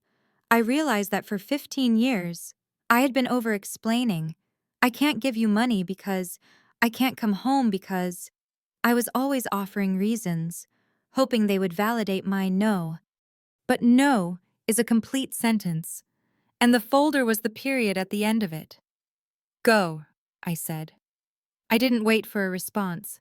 I didn't wait for a goodbye. I pulled my foot back from the doorframe. I gripped the cold brass handle. I closed the door. I didn't slam it. Slamming is for teenagers. Slamming is for people who want you to come back and ask what's wrong. Slamming is an invitation for more drama. I closed it with a controlled, deliberate force. The heavy oak swung shut, cutting off the view of the gray SUV, the red suitcase, and the two people who shared my DNA but not my reality. Click. The latch engaged. Thunk. I threw the deadbolt. I stood there in the hallway, my hand still resting on the lock. The silence of the house rushed back in to fill the space, but it felt different now. Before, the silence was fragile, something I was protecting. Now, the silence was solid. It was reinforced. I looked at the black folder on the table. It sat there, an inert object of mass destruction. I didn't feel happy. Happiness is too light a word for what I felt. I felt lighter. I felt like I had just set down a backpack filled with rocks that I had been carrying since I was 10 years old. I walked over to the mudroom monitor. I watched them. Liam was gesturing wildly at the closed door, his mouth moving in what I assumed were curses. Mom was wiping her eyes, not with sorrow, I suspected, but with the frustration of a thwarted plan. They stood there for another minute, lingering like ghosts who hadn't realized they'd been exorcised. Then, Liam kicked the dirt, spun around, and grabbed the handle of his suitcase. He marched back to the rental car. Mom followed, casting one last look at the house, a look of pure, unadulterated bitterness. They got in. The brake lights flared red. The car reversed, spraying gravel, and swung around. I watched them drive down the long, winding driveway until the gray SUV was just a speck of dust against the vast Montana landscape. I didn't move until they were completely gone, until the dust settled. Then, and only then, did I let out the breath I felt like I'd been holding since 2008. I walked into the kitchen. The sun was setting now, casting long shadows across the floor. I picked up my cold coffee, poured it into the sink, and started a fresh pot. I had work to do. The horses needed feeding. The fence needed checking. My life, my real life, was waiting for me. The door was closed. And for the first time in history, it was locked from the inside. The reception out on the ranch is spotty. It's one of the reasons I bought the place. 1 bar of LTE, sometimes 2 if the wind is blowing from the east. It's a feature, not a bug, but even 1 bar is enough for the poison to get through. I was in the barn, pitching fresh hay for the 2-quarter horses I had adopted along with the property. The rhythm of the work was soothing lift, twist, throw. The air smelled of alfalfa and old wood. My heart rate had finally settled back to its resting pace of 64 beats per minute. I felt clean. I felt like the surgery was over and the tumor had been successfully removed. Then, my phone buzzed in my back pocket. Not a ring, a vibration. Then another. Then a rapid-fire sequence of buzzes that felt like an insect trapped against my hip. Psst, psst, psst. I leaned the pitchfork against the stall door and wiped my hands on my jeans. I knew what it was. In my line of work, a sudden flood of notifications usually means a mass casualty event or a severe weather alert. But this was a different kind of disaster. I pulled the phone out. The screen was lit up with notifications from Facebook and Instagram. I hadn't posted anything in 3 years, but suddenly, I was the most popular topic in the Collins family ecosystem. I unlocked the phone, my thumb hovering over the app. I didn't want to look. I knew that looking was a form of participation, but as a strategist, you have to know the enemy's position. I opened Facebook. There it was, posted 45 minutes ago. It was a photo taken from inside a car, the rental SUV. Through the window, you could see my front gate, the no trespassing sign clearly visible, and the long, snow-dusted driveway leading up to my house. The lighting was gray and bleak. Liam had posted it. He had tagged me. He had tagged our mother. He had tagged every cousin, aunt, and family friend we had in common. The caption read, "Heartbroken doesn't even begin to cover it." We drove 2,000 miles to surprise my sister, Avery, hoping to reconnect after so long. We just wanted to see her. We just wanted to be a family again. Instead, she locked us out. She let our mother stand in the freezing cold for 20 minutes and then told us to leave. She's sitting in a $1.3 million mansion while her own flesh and blood have to find a motel. I don't know who this person is anymore. Money really does change people. Please pray for Mom. She's devastated. I stared at the screen. I read it twice. It was a masterclass in narrative manipulation. First, the freezing cold. It was 48 degrees. Chilly, yes, but not the Arctic tundra he was implying. Second, the surprise. They didn't come to surprise me. They came to ambush me. Third, the money. He made sure to drop the $1.3 million figure. That was the dog whistle.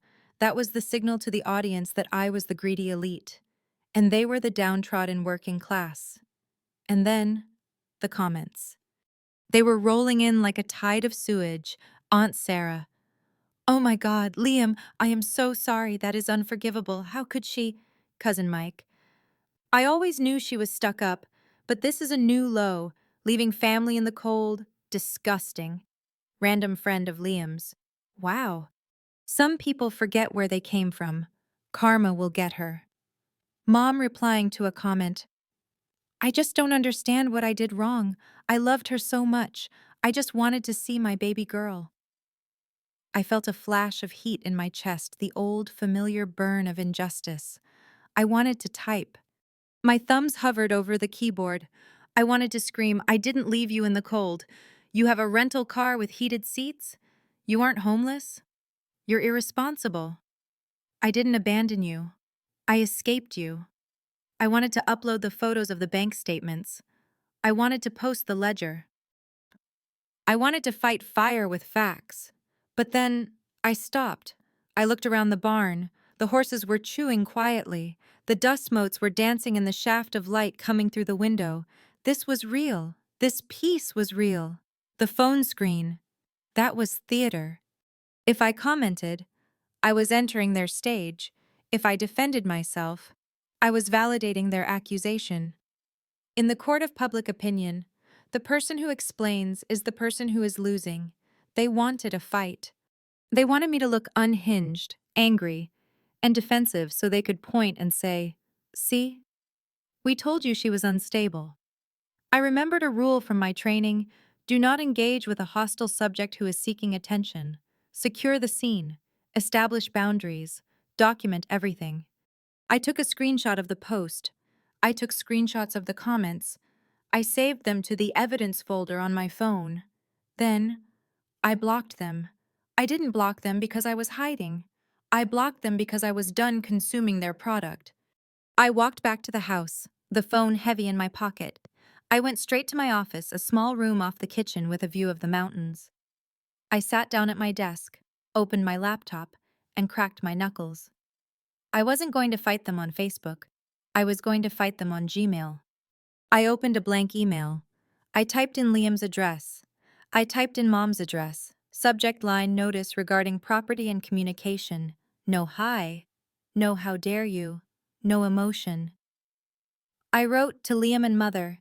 I am writing this to establish clear boundaries moving forward.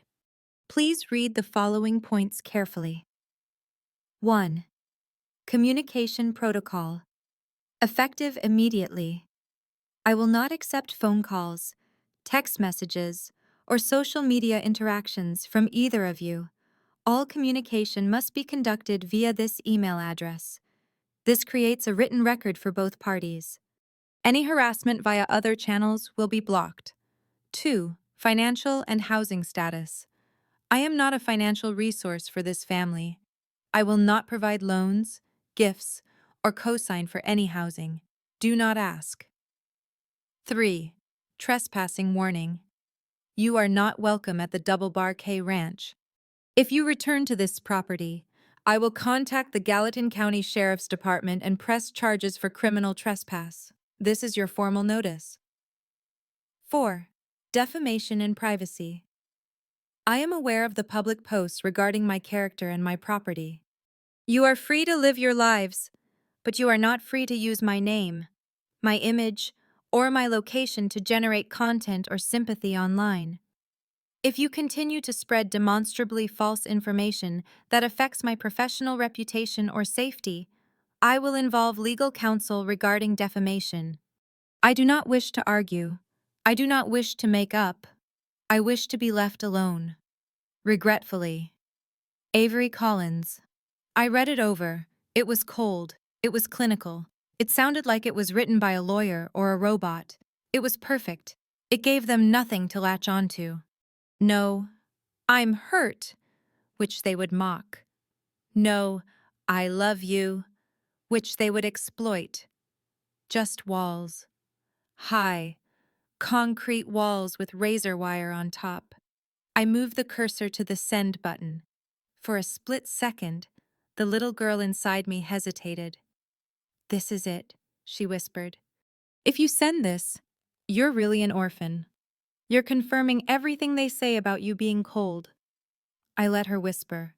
I acknowledged her fear, and then I reminded her that being an orphan is better than being a hostage. I clicked send. Whoosh! The sound of the email departing. I immediately closed the laptop. I didn't wait for a reply. I didn't refresh the inbox. I stood up and walked to the kitchen window. The sun had fully set now.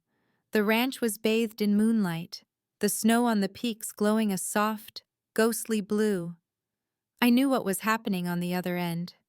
I knew Liam was reading the email to Mom in their motel room. I knew they were screaming. I knew they were calling me names. I knew they were planning their next Facebook post about how cruel and corporate I had become. Let them. They were fighting a war against a ghost. I wasn't in the arena anymore. I made myself a simple dinner: grilled cheese and tomato soup. I ate it at the counter, listening to an audiobook about regenerative agriculture. My phone buzzed again. An email notification. I didn't check it. It buzzed again. I didn't check it. I finished my soup.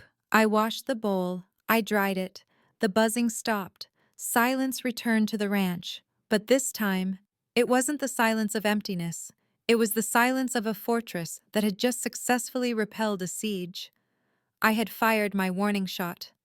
If they came back, they would find out that the woman who coordinated disaster response for a living was fully prepared for war. But for tonight, I was just a woman with a warm house, 40 acres of quiet, and a spam filter that worked perfectly. The days following the Great Banishment, as I had started calling it in my head, were not quiet. Not digitally, at least. My physical world was silent, wrapped in the cold, pine-scented embrace of the mountains. But my phone? My phone was a war zone. If you have ever walked away from a toxic family system, you know about the flying monkeys. It's a term from The Wizard of Oz. The witch sends out her minions to do her dirty work. In family dynamics, the flying monkeys are the aunts, the cousins, the old family friends who have no idea what's actually going on, but who have been weaponized by the narcissist's tearful narrative. They came at me in waves. It started with the concern phase. "Avery, honey, Mom called me crying. She says you're under a lot of stress. Is everything okay? People don't just snap like this." Aunt Sarah. Then, the guilt phase. "I changed your diaper. Avery, I watched you grow up. How can you treat your mother like a stranger? You owe her respect, no matter how much money you have now." Uncle Bob. And finally, the aggression phase. "You think you're better than us. You're just a selfish brat who got lucky. Don't forget where you came from. You'll need us one day. And we won't be there." Cousin Mike. I sat at my kitchen table, sipping black coffee, watching the notifications roll in. It was fascinating. In a morbid way. It was a study in groupthink. Not a single person asked for my side of the story. Not one person asked, "Hey, did Liam actually steal money from you?" Or, "Did Mom really show up unannounced with 3 suitcases?" They didn't want the truth. They wanted the status quo. They wanted the boat to stop rocking. And since I was the one who had jumped overboard, they blamed me for the waves. The old Avery would have drafted paragraphs of text in response. I would have sent screenshots of the bank statements. I would have called Aunt Sarah and cried, explaining, "No, you don't understand. Let me tell you what really happened in 2012. I would have exhausted myself trying to recruit them to Team Truth. But I wasn't that girl anymore. I was a woman who knew that you cannot wake a person who is pretending to be asleep. So, I developed a strategy, a mantra, a shield. I didn't block them all. That would look like guilt. Instead, I responded, but I didn't engage. To Aunt Sarah's plea about family values, I typed, "I am not discussing this." To Uncle Bob's lecture about debt and duty, "I am not discussing this." To Cousin Mike's insults, "I am not discussing this." It was a robotic, Infuriatingly neutral response. I copied and pasted it. I didn't add emojis, I didn't add punctuation to soften the blow, but Avery, we just want to help. I am not discussing this. You're breaking your mother's heart. I am not discussing this. There is a profound power in refusing to provide fuel for a fire. Arguments require two participants. They require friction. By refusing to defend myself, I removed the friction. I became a smooth wall. Their anger had nothing to grip onto, so it just slid off, pooling at their own feet. They wanted a villain. They wanted me to scream back so they could say, "See? She's crazy." By staying silent, by staying boring, I was denying them the climax of their movie. After the third day of the digital siege, I put the phone on Do Not Disturb and left it in the kitchen drawer. I put on my Carhartt jacket, my heavy leather gloves, and my muck boots. I had a ranch to run. There is something deeply healing about manual labor. It is honest. It is binary. The fence is either broken or it is fixed. The stall is either dirty or it is clean. There is no gaslighting in a pile of horse manure. I walked out to the south pasture. The fencing there was old. Three-strand barbed wire that had gone slack over the years. The posts were leaning, tired from decades of holding the line against the wind. I spent the next 8 hours working until my muscles screamed. I dug new post holes. The ground was hard, beginning to freeze, and every impact of the digger sent a shockwave up my arms. I welcomed the pain. It was a clean pain. It was a pain that had a purpose. Unlike the pain of loving my family, which was a bottomless pit, this pain resulted in a standing post. I stretched the wire. I used the fencing pliers to twist the metal, the creak snap of the tensioning tool sounding like music in the cold air. Scout, my gelding, came over to watch. He nudged my shoulder with his velvet nose, his breath puffing out in white clouds. He didn't want money. He didn't want me to apologize for being successful. He just wanted to know if I had a carrot in my pocket. I stopped, leaning against the newly set post, and scratched him behind the ears. "You're a good boy," I whispered. He blinked his large, dark eyes at me. In that look, there was more genuine connection than I had received in 15 years of Christmas dinners. As I worked, my mind started to unpack the clutter. Why had I spent so long trying to explain myself? Why was I so desperate for them to see me as good? I realized that explaining is a trauma response. We explain because we believe that if the other person just understood the facts, they would treat us better. We believe that abuse is a misunderstanding, but it's not. My mother didn't treat me poorly because she lacked information. She treated me poorly because it served her emotional needs. Liam didn't steal from me because he was confused about property rights. He stole because he felt entitled. No amount of explanation would change that. Arguing with them was like trying to teach a wolf to be a vegetarian. It's not in their nature, and you'll just get bitten trying. I picked up the hammer. Whack! A staple drove deep into the cedar post. I don't need them to understand, I thought, the realization hitting me with the rhythm of the hammer. Whack! I don't need them to agree that I was the victim. Whack! I don't even need them to like me. I stood back and looked at the fence line. It was straight, it was taut, it was strong. It defined the boundary between mine and the world. It didn't ask for permission to exist, it just was. That evening, I walked back to the house as the sun dipped below the horizon. I was covered in dirt. My hands were blistered. My back ached. I was starving. I walked into the mudroom and saw the monitor. The driveway was empty. The gate was closed. I went into the kitchen and opened the drawer. I checked the phone. 17 new messages. "Are you ignoring us? This is childish." "Fine. Be that way." The frequency was slowing down. They were getting bored. A fire without oxygen eventually dies. I didn't reply. I didn't even copy-paste the mantra. I just deleted the thread. I showered, scrubbing the physical dirt off my skin, watching the brown water swirl down the drain. I felt lighter. I made dinner a steak I had bought from a local butcher, seared in cast iron with rosemary and garlic. I poured a glass of red wine. I sat in my living room, in the big leather armchair that faced the fireplace. I didn't turn on the TV. I didn't open a book. I just watched the flames dance. For the first time in my life, I wasn't replaying the arguments in my head. I wasn't drafting imaginary emails. I wasn't wondering what they were saying about me. Let them say I'm the villain. Let them tell the world I'm the wicked witch of the West who threw her family into the snow. Let them rewrite history until it suits their ego. I know the truth. The fence knows the truth. The land knows the truth. And most importantly, the bank account knows the truth. I took a sip of wine. It was rich and bold. I do not argue, I said aloud to the empty room. The house absorbed the words. It didn't challenge me.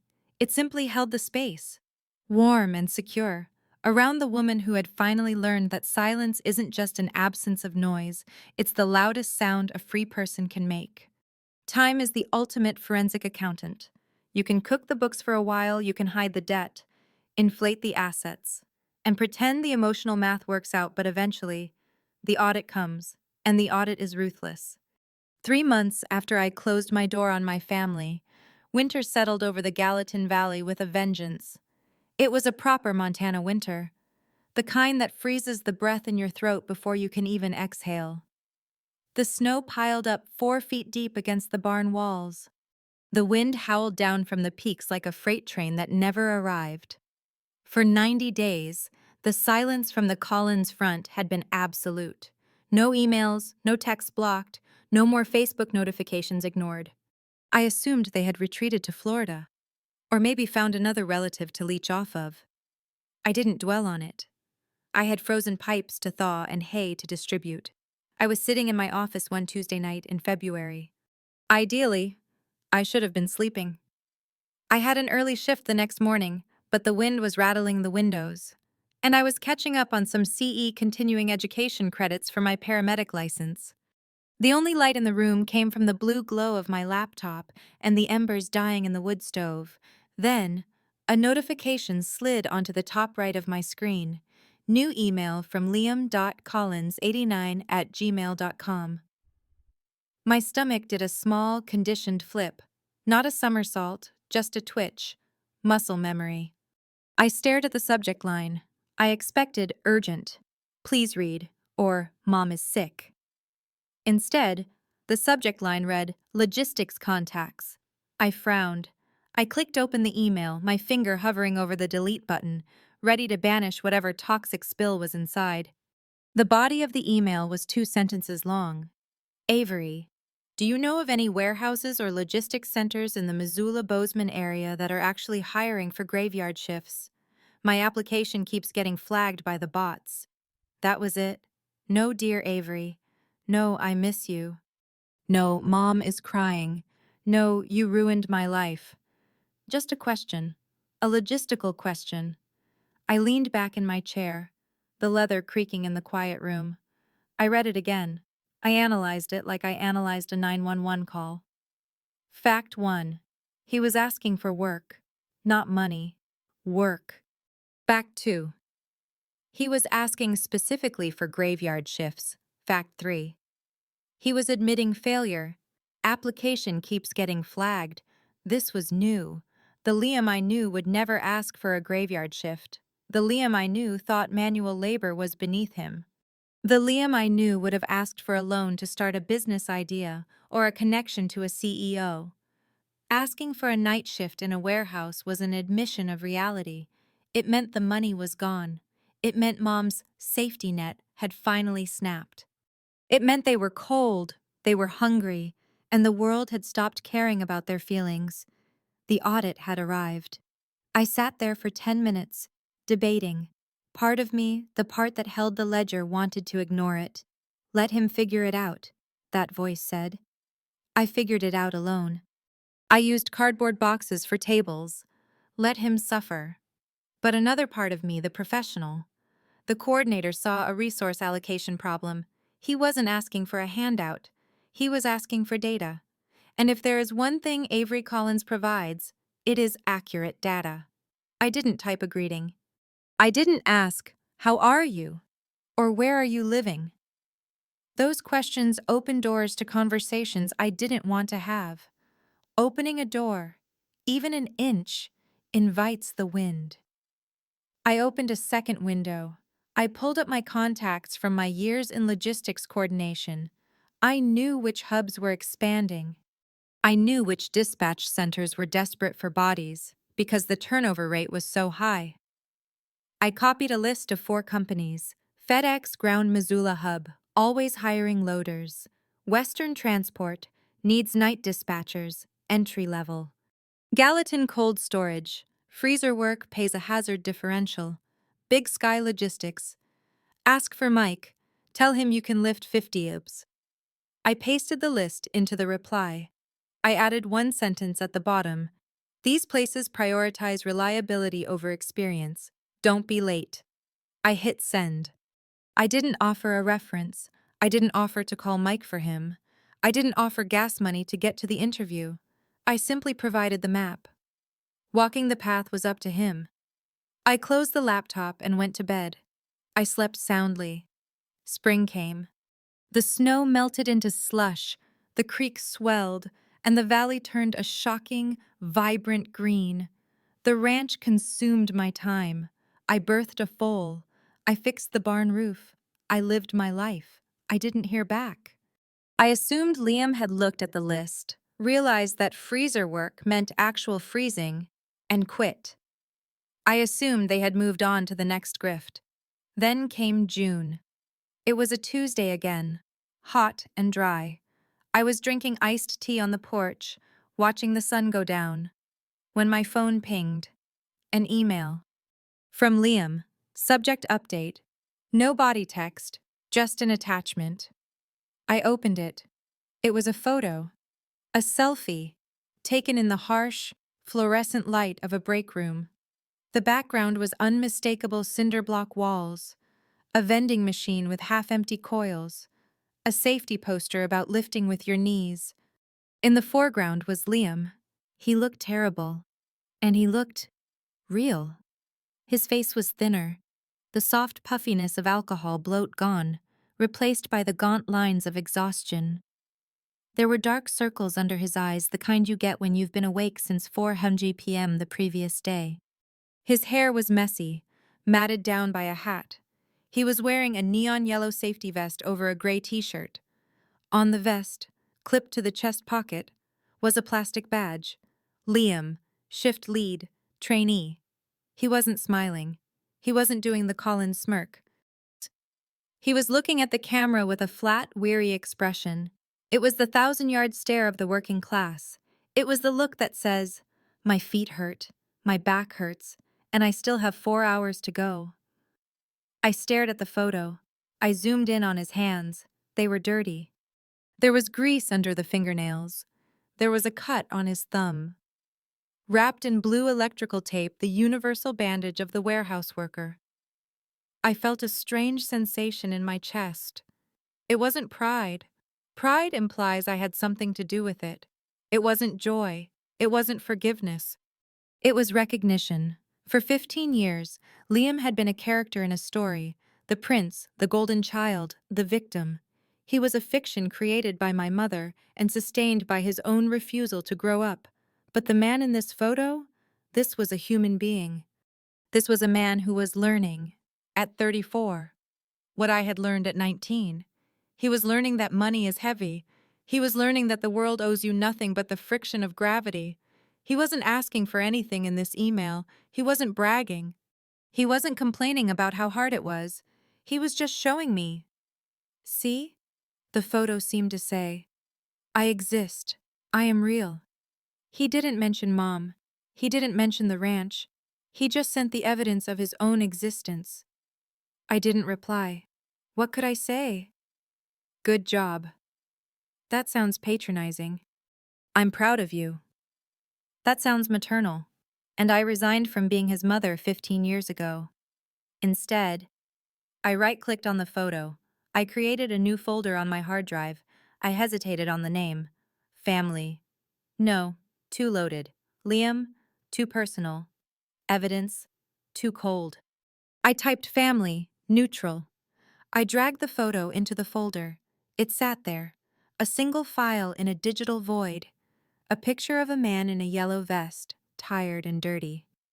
Neutral. It is such a boring word. In the English language, it is defined as not supporting or helping either side in a conflict, but standing there on my porch, with the smell of sagebrush in the air and the first stars appearing in the sky, neutral felt like the most beautiful word I had ever known.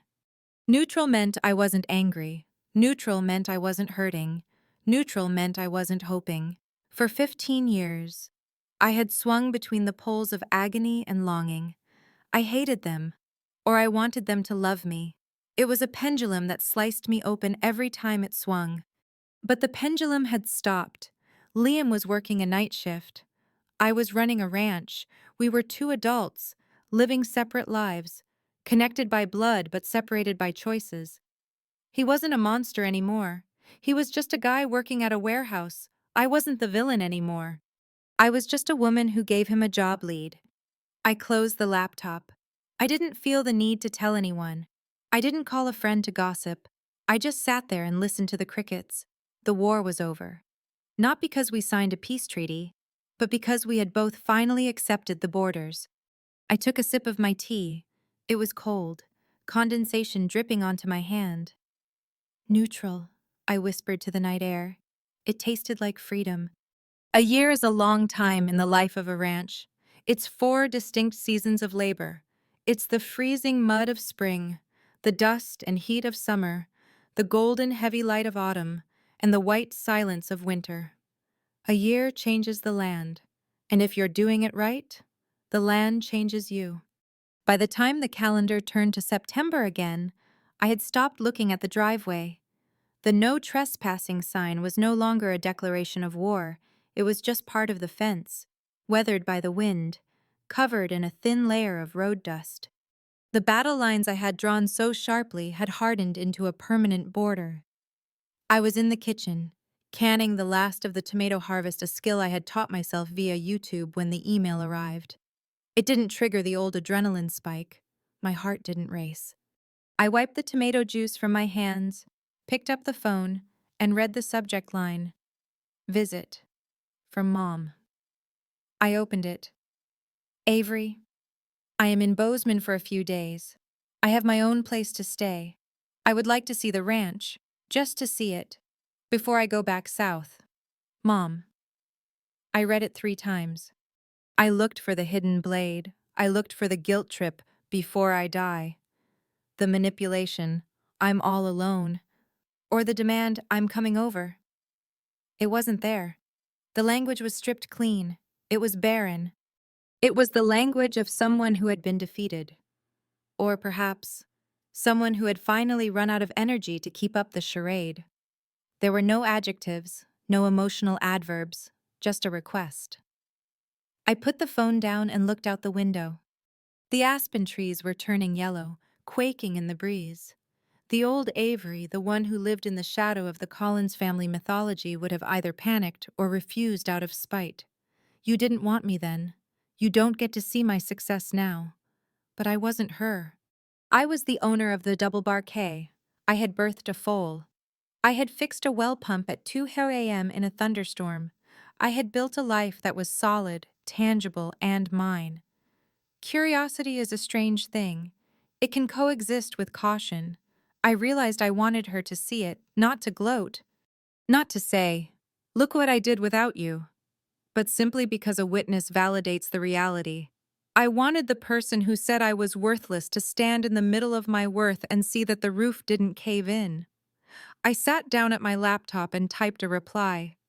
I treated it like a contract negotiation with a vendor. To Mom, you may visit under the following conditions. 1. Date, this Saturday, September 14th. 2. Time, 10:00 a.m. to 12:00 p.m. 2 hours exactly. 3. Attendees you alone. No Liam. 4. Logistics. You will not stay overnight. You will not bring luggage. If you agree, I will unlock the gate at 09:55. Avery. She replied 4 minutes later. Agreed. Saturday morning broke cool and clear. I didn't scrub the house from top to bottom. I didn't bake a welcome cake. I didn't dress up. I wore my clean jeans, a flannel shirt, and my work boots. I wanted her to see the reality, not a performance. At 9:55 a.m., I walked to the gate and unlocked the padlock. At 10:00 a.m. exactly, a beige sedan older, dented on the bumper, rolled up the drive. She was driving. She parked next to my truck. I stood on the porch, holding a mug of coffee. I didn't go down to open her door. She stepped out. The first thing that struck me was how small she looked. In my memory, in the looming narrative of my childhood, she was a giant. She was a force of nature that filled every room with anxiety. But here, against the backdrop of the Bridger Mountains, she was just a 60-year-old woman in a generic fleece jacket and sensible shoes. She looked thinner. Her hair was grayer, pulled back in a simple clip. She walked up the steps. She didn't rush to hug me. She stopped 3 feet away. Avery, she said. Mom, I nodded. It's a long drive, she said, looking out at the valley. It is, I agreed. There was an awkward pause, the kind that usually gets filled with meaningless chatter. I let it hang. I was comfortable in the silence now. Come in, I said, opening the door. She stepped inside. For the next hour, I witnessed something I never thought I'd see. My mother, the critic, the rewriting historian, walked through my home like she was visiting a museum. She didn't touch anything. She clasped her hands behind her back, a gesture of restraint I had never associated with her. She walked slowly. She looked at the stone fireplace. She looked at the heavy timber beams of the ceiling. She looked at the bookshelf, organized by genre, filled with medical texts and history books. She walked into the kitchen. She looked at the clean counters, the high-end stove I had saved for, and the jar of dried herbs from my garden. She didn't say, "Why is this here?" or "You should have done this differently." She didn't say, "This must have cost a fortune." She just looked. It was an inspection, but it wasn't the inspection of a landlord looking for damages. It was the inspection of a scientist looking at a new species. She was looking at the habitat of a creature she realized she didn't know. She walked into the mudroom and saw the battle binder, the black folder, still sitting on the entry table. It was dusty now. She paused. She recognized it. She looked at it for a long moment, then looked away. She didn't ask to open it. She didn't need to. The fact that it was still there, ready to be deployed, said everything. "Do you want to see the barn?" I asked. "Okay," she said softly. We walked out to the stables. The air was crisp, smelling of pine and horse. Scout was at the fence, chewing on hay. Mom walked up to the fence. She had never been an animal person. "They're dirty," she used to say. "They cost money." But she reached out a hand. Her hand was trembling, slightly age or nerves, I couldn't tell. Scout, being a good judge of character but also a sucker for attention, lowered his head and let her touch his nose. "He's big," she whispered. "He is," I said. "He's strong." She stood there for a long time, stroking the horse's neck. I watched her profile. I saw the lines around her mouth, the sag of her jaw. I looked for the anger I had carried for 15 years. I looked for the burning need to hear her say, "I'm sorry. Avery, I was wrong. You were the good one." But as I watched her pet my horse, I realized that an apology was never coming. She didn't have the vocabulary for it. To apologize, she would have to dismantle her entire ego. She would have to admit that her life's work protecting Liam, blaming me, was a failure. She was too old, too fragile for that kind of demolition. And strangely, I realized I didn't need it. Her presence here was the admission. The fact that she drove herself. The fact that she agreed to my rules. The fact that she was standing in my dirt, petting my horse, afraid to look me in the eye, that was the apology. It was a silent capitulation. She was acknowledging that the power had shifted. She was acknowledging that I had built something she couldn't break. "It's quiet here," she said, finally pulling her hand away from Scout. "Yes," I said. "That's the point." We walked back to the porch. I checked my watch. 11:50 a.m. "You have 10 minutes," I said. It was blunt, it was cold, but it was the boundary. She nodded. She didn't argue. She didn't ask for just 5 more minutes. She knew I would lock the gate. She turned to face me. For a second, she looked like she wanted to say something. Her mouth opened slightly. I saw a flicker of the old mom, the one who wanted to give advice, the one who wanted to claim credit. "I always knew you were capable," or something equally revisionist, but she caught herself. She looked at my eyes, steady, dry, unyielding, and the words died in her throat. "You've done well," she said instead. The words sounded foreign on her tongue, rusty and difficult. "I have?" I said. She tightened her coat. "Liam is working. He's at a warehouse." "I know," I said. "I sent him the lead." Her eyes widened slightly. She didn't know that. Liam hadn't told her. A complex emotion crossed her face. Surprise, confusion, and then begrudging respect. "Okay," she said. She walked down the steps. She walked to her beige sedan. She opened the door, then paused. She didn't look back. She just stood there for a second, gripping the doorframe, grounding herself. Then she got in, started the engine, and drove away. I watched the car disappear down the gravel road. I watched the dust settle. I checked my watch. 12:00 p.m. exactly. I walked to the gate and locked it. I didn't feel hollow. I didn't feel sad. I felt a profound sense of completion. People talk about closure, like it's a dramatic scene in a movie where everyone hugs and cries and the music swells. But in real life, with real damage, closure looks like this. It looks like two people standing on a porch, unable to bridge the gap of 15 years, but agreeing to stop shooting at each other across the canyon. She didn't say sorry. I didn't say I forgive you. We just witnessed the truth together. I was no longer the daughter she discarded. I was the woman who owned the land, and she was just a visitor who had overstayed her welcome years ago and was finally, gracefully, leaving. I went back inside. The house was exactly as she had left it. She hadn't left a mark. She hadn't moved a chair. She hadn't changed the air pressure. I poured a fresh cup of coffee and sat in the chair she had looked at but hadn't dared to sit in. I took a sip. "Goodbye, Mom," I whispered. And this time, I knew she was really gone. Not just from the driveway, but from the space she used to occupy in my head. The museum was closed. The exhibits were safe, and the curator was finally truly off duty. In the world of emergency response, there is a concept known as scope creep. It happens when a mission to rescue a cat from a tree turns into a mission to repair the homeowner's roof, then fix their marriage, then balance their checkbook. If you don't define the mission parameters immediately, the mission consumes you. You bleed out not from a single wound, but from 1,000 tiny cuts of overfunctioning. For 15 years, my scope with my family was infinite. I was the architect, the banker, the therapist, and the punching bag.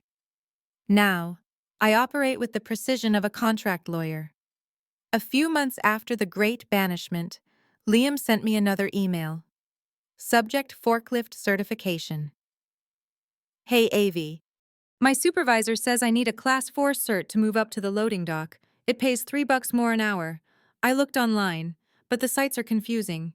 Can you find a course for me? Maybe sign me up. I'll pay you back when I get my check." I stared at the screen.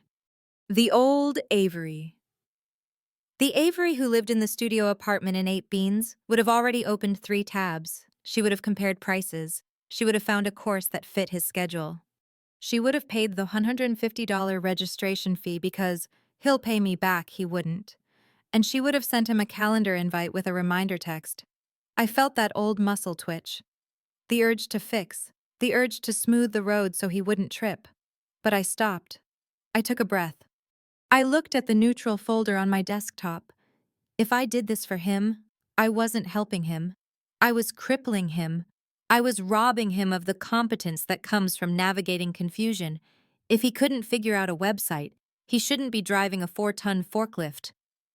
I hit reply. Liam, the Occupational Safety and Health Administration (OSHA) lists accredited providers on their website. Google Bozeman Forklift Certification Class 4. You will need to register yourself using your own card. Send. I didn't add good luck. I didn't add let me know how it goes. I didn't attach a direct link. I gave him the coordinates, not the ride. 2 days later, he replied, "Found one, thanks." That was it. No drama. No explosion. He figured it out because he had to figure it out. By refusing to be his secretary, I had forced him to be an adult. This became the new protocol. I helped when it was logical, not emotional. When did he ask for a loan for a car repair? Response: I do not lend money. Try the local credit union. They have fair rates for high-risk borrowers. When did he send a passive-aggressive email about being lonely on his birthday? Response: no response. Silence is a boundary too. When did he ask for a template for a resume? Response: attached a PDF. No editing. No rewriting his bullet points to make him sound better than he was. I did not give an inch, because I knew, with the certainty of a scientist observing a virus, that if I gave an inch, they would take a mile. They would inhabit that inch, expand it, decorate it, and eventually claim adverse possession of my entire life. But here is the beautiful irony. When you stop pouring your energy into a black hole, you suddenly find yourself with a surplus. For years, I thought I was an introvert. I thought I hated people. I realize now that I didn't hate people. I was just exhausted. I had been running a marathon with a 50-pound backpack of family dysfunction strapped to my spine. Now that the pack was gone, I could run. I could breathe. I started to look outward. My team at the dispatch center, the people I had worked with for a decade but kept at arm's length, became my reality. It started with a barbecue. Usually, when the team planned a get-together, I was the maybe. I was the one who showed up late, stood in the corner checking my phone, terrified of a crisis from Mom, and left early. But this July, when Miller, my deputy coordinator, suggested a cookout, I heard myself say, "Why don't we do it at my place? I have the space." Miller dropped his coffee cup. "At the ranch, the fortress of solitude." "Yeah," I said, feeling a strange lightness in my chest. "Bring the kids, bring the dogs. I'll fire up the grill." That Saturday, my driveway, the same driveway where I had turned away my own mother, was filled with pickup trucks and sedans. There were no rental cars. There were no hidden agendas. 20 people, a keg of local beer, kids running through the tall grass, chasing the barn cats. I stood on the porch, watching them. Miller was at the grill, flipping burgers and telling a story about a rescue involving a moose and a swimming pool. Sarah, one of the night dispatchers, was sitting on the railing, laughing so hard she was crying. Ben, the new rookie, was throwing a ball for Scout, who was in heaven. I waited for the anxiety. I waited for the feeling that I was being used. I waited for someone to criticize the house, or ask for money, or make a passive-aggressive comment about the view. It never came. Miller looked up and waved a spatula at me. "Hey, boss. How do you want your burger?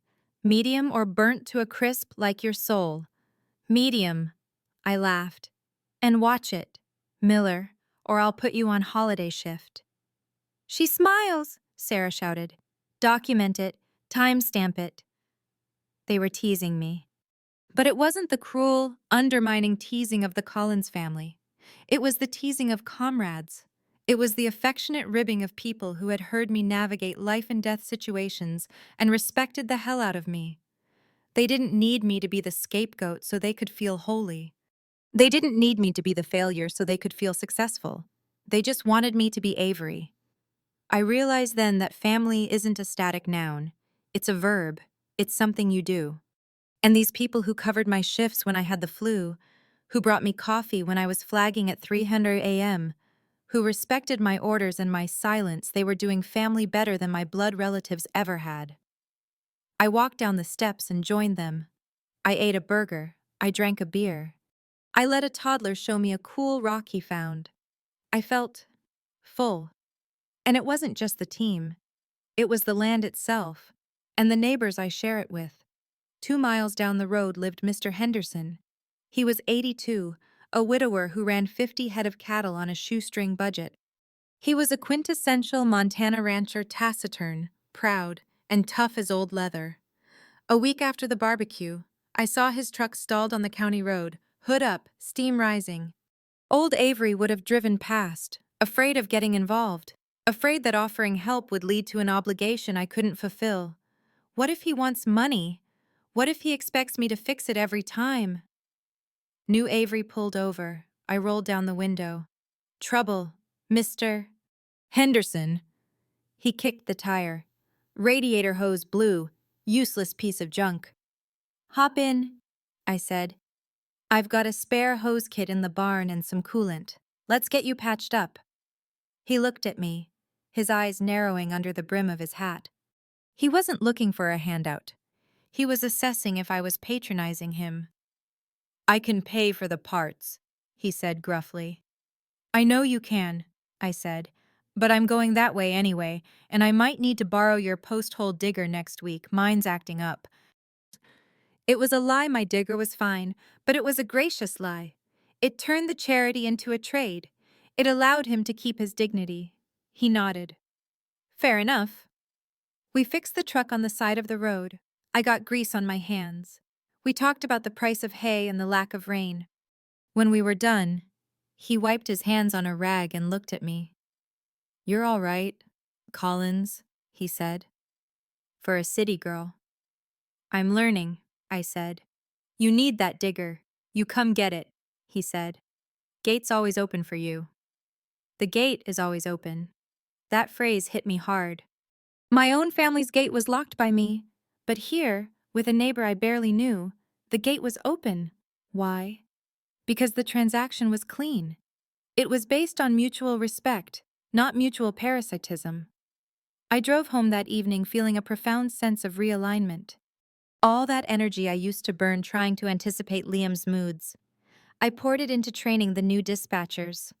All that money I used to throw into the black hole of Mom's emergencies, I used it to upgrade the equipment for the volunteer fire department. All that emotional bandwidth I wasted on guilt, I used it to listen to Sarah talk about her divorce, offering her a safe space to cry without making it about me. I wasn't a savior anymore. I wasn't a martyr. I was a pillar. A martyr burns themselves to keep others warm. A pillar supports the structure so everyone can stand. I sat on my porch that night, watching the taillights of Miller's truck fade into the distance after the party cleanup. The house was quiet again, but it wasn't lonely. It was vibrating with the echo of laughter. I opened my laptop one last time before bed. I checked my email. There was nothing from Liam. Nothing from Mom. Good. I checked the work roster. I checked the weather report. I checked the market futures on cattle feed. I was no longer the rescue sister. I was Avery Collins, emergency response coordinator, ranch owner, neighbor, friend. I closed the laptop. I had never liked the role they cast me in. The costume never fit. The lines were terrible, so I burned the script. And the improv I was doing now, it was the best performance of my life. Houses have memories. I firmly believe that. You can walk into a room and feel the residue of an argument that happened 3 hours ago. You can feel the cold draft of neglect in a hallway where no one has laughed in a decade. When I first bought the double bar K, the house had the memory of abandonment. It was hollow. It echoed. When I walked across the living room floor, my boots sounded like gunshots in a canyon. It was a space defined by what it lacked: furniture, warmth, life. But as the seasons turned, I began to realize that I wasn't just renovating a structure, I was reprogramming it. I was overwriting the code. That summer, the summer after the Great Banishment, was the season the house learned to sing. It started innocently enough. Miller, my deputy coordinator, played acoustic guitar. Not well, mind you. He knew 3 chords in the chorus to Wagon Wheel, but he played with enthusiasm. One Friday evening in July, after a particularly brutal week involving a multi-car pileup on the pass, he showed up with a 6-pack of IPA and his battered fender case. "Therapy session," he announced, marching past me onto the back deck. By August, it wasn't just Miller. It was Sarah with her famous potato salad. It was Ben, the rookie, bringing a cornhole set. It was a half-dozen off-duty first responders sitting on my deck chairs, watching the sun bleed orange and purple over the bridgers. The silence I had paid $3 million for was gone, replaced by a different frequency of noise. Growing up, noise in the Collins house was a threat. A raised voice meant danger, a slam meant punishment. Even laughter was suspect, it usually meant someone was being mocked. I had learned to equate silence with safety.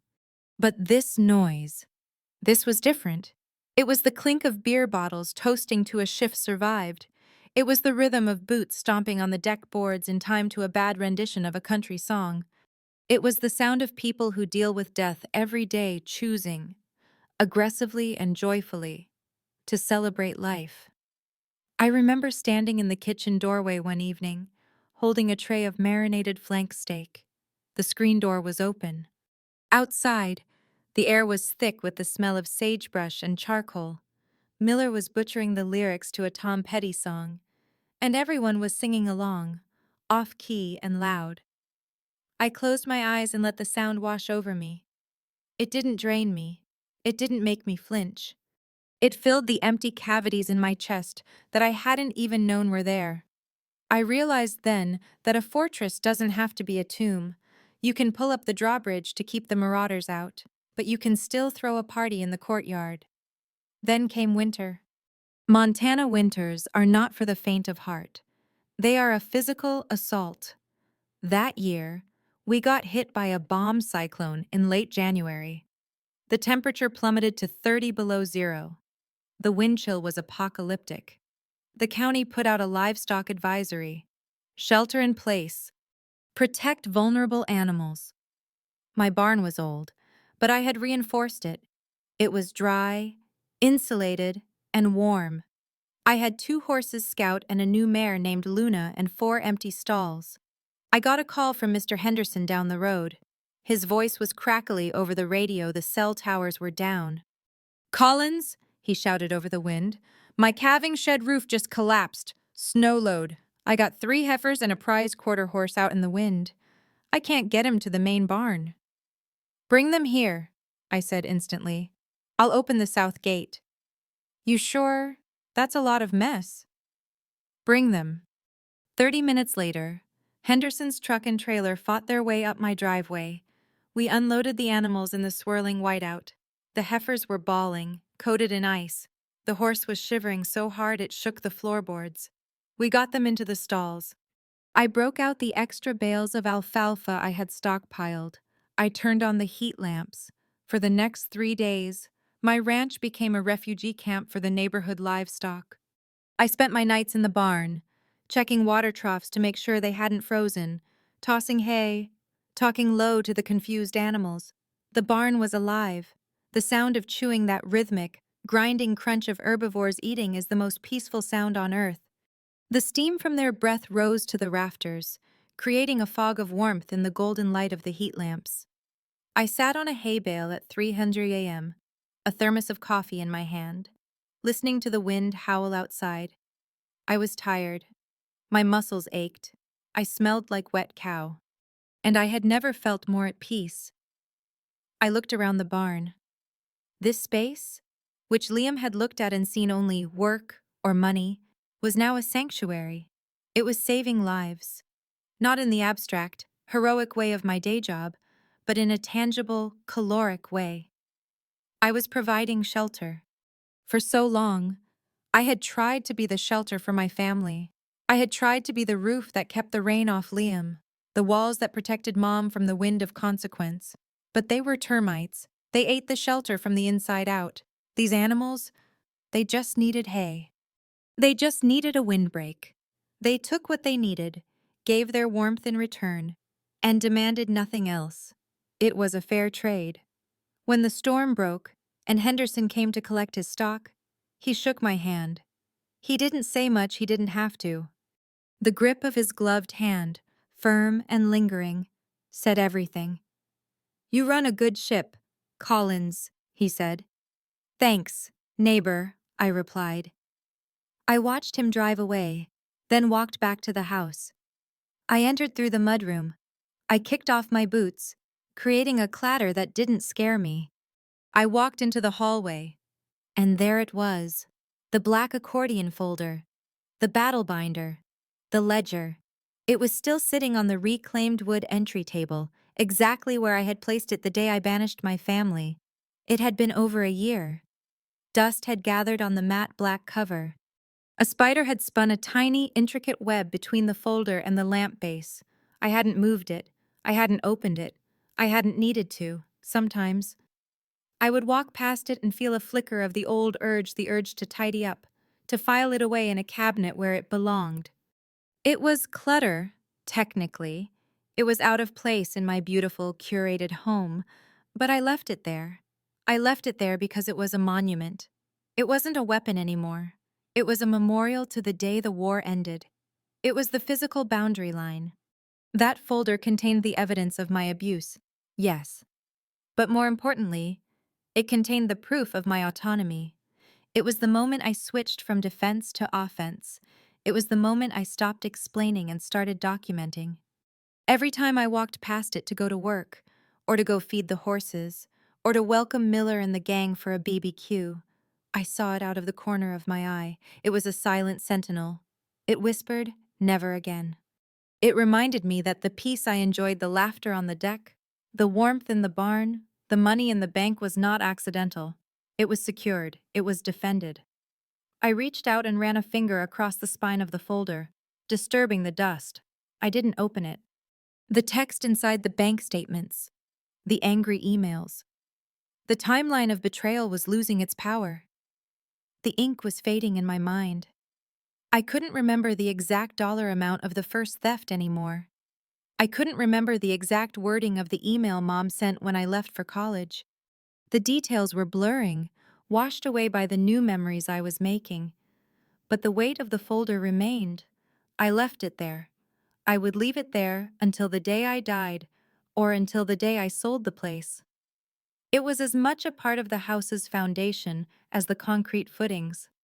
I walked into the kitchen, grabbed an apple, and looked out the window.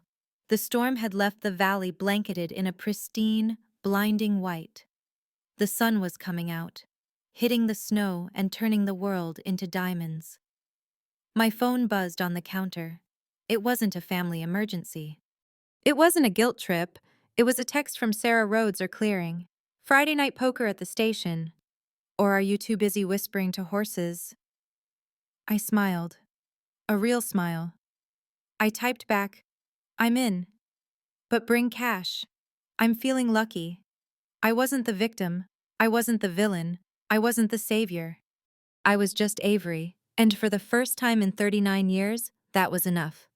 There is a specific kind of exhaustion that comes from trying to be the editor of someone else's reality for 15 years, and then intensely during the aftermath of the banishment. I tried to redline their manuscript. I wanted to fix the typos in their memory. I wanted to insert footnotes that said, "Actually, I paid for that," or, "Correction, I didn't leave, I was pushed." I thought that if I could just present the right evidence, if I could just articulate my pain clearly enough, they would finally publish the corrected edition of the Collins family history. But standing in the middle of my hayfield one crisp October morning, watching the frost melt off the fence rails, I had an epiphany that was as quiet and devastating as a falling leaf. I realized I was fighting for a copyright I didn't own. They were the authors of their own misery. They were the narrators of their own victimhood, and like any bad writer attached to a plot hole, They would defend their version of the story to the death, because without it, their character arcs fell apart. If I weren't the villain, then Mom was a negligent parent. If I weren't the selfish sister, then Liam was a 34-year-old failure. The structural integrity of their egos depended on me being the bad guy. I could scream the truth until my throat bled, and they would just hear it as the villain's monologue. So, I resigned. I resigned from the position of family fact-checker. I resigned from the Department of Reputation Management. I stopped Googling my name to see if they were posting about me. I stopped asking mutual acquaintances if they had heard anything. I stopped rehearsing defensive arguments in the shower. It was terrifying at first. It felt like walking out of court while the prosecution was still presenting its case. "Wait," the old Avery whispered. "They're going to convict you in absentia. The jury will think you're guilty." But then I looked at the jury. Who were they? Cousin Mike, who had 3 DUIs and lived in his parents' basement. Aunt Sarah, who hadn't spoken to her own daughter in 5 years. Random Facebook friends who scrolled past the drama in 3 seconds to look at cat videos. Why did I care about the verdict of a kangaroo court? I realized that my peace was a finite resource. It was like the water in my well. If I pumped it all out trying to put out fires in Florida, I wouldn't have enough left to water my own garden in Montana. I started to hoard my energy. I became miserly with my cares. I adopted a new metric for decision-making. I didn't ask, "Is this the right thing to do?" Because right is subjective and often weaponized by guilt. I asked, "Can I afford this energy expenditure?" Answering an angry email from a cousin. Cost high. Return 0. Action delete. Helping Mr. Henderson fix a fence. Cost moderate physical effort. Return connection. Gratitude. A jar of homemade pickles. Action. Go. Thinking about what Mom is saying about me at Christmas. Cost sleepless night. Return negative. Action redirect thoughts to the new foal. It was a brutally efficient calculus. I learned that not everyone who knocks is entitled to entry. This applies to doors, and it applies to minds. Just because a thought knocks, "Maybe I should have sent a card," doesn't mean I have to invite it in for tea. I can look through this peephole, acknowledge it, and leave the chain on. I learned that biology is a data point, not a command. Sharing DNA is a biological accident. Sharing a life is a choice. The blood in my veins matches theirs, but the sweat on my brow belongs only to me. I stopped trying to be understood. The desire to be understood is a deep, human hunger, but it is also a trap. When you need someone to understand you, you give them power over your reality. You are saying, "I am not real until you see me." I took that power back. I am real because I pay the mortgage. I am real because my horses know my step. I am real because when I look in the mirror, I don't see a thief or a traitor. I see a woman with tired eyes and strong hands who saved herself.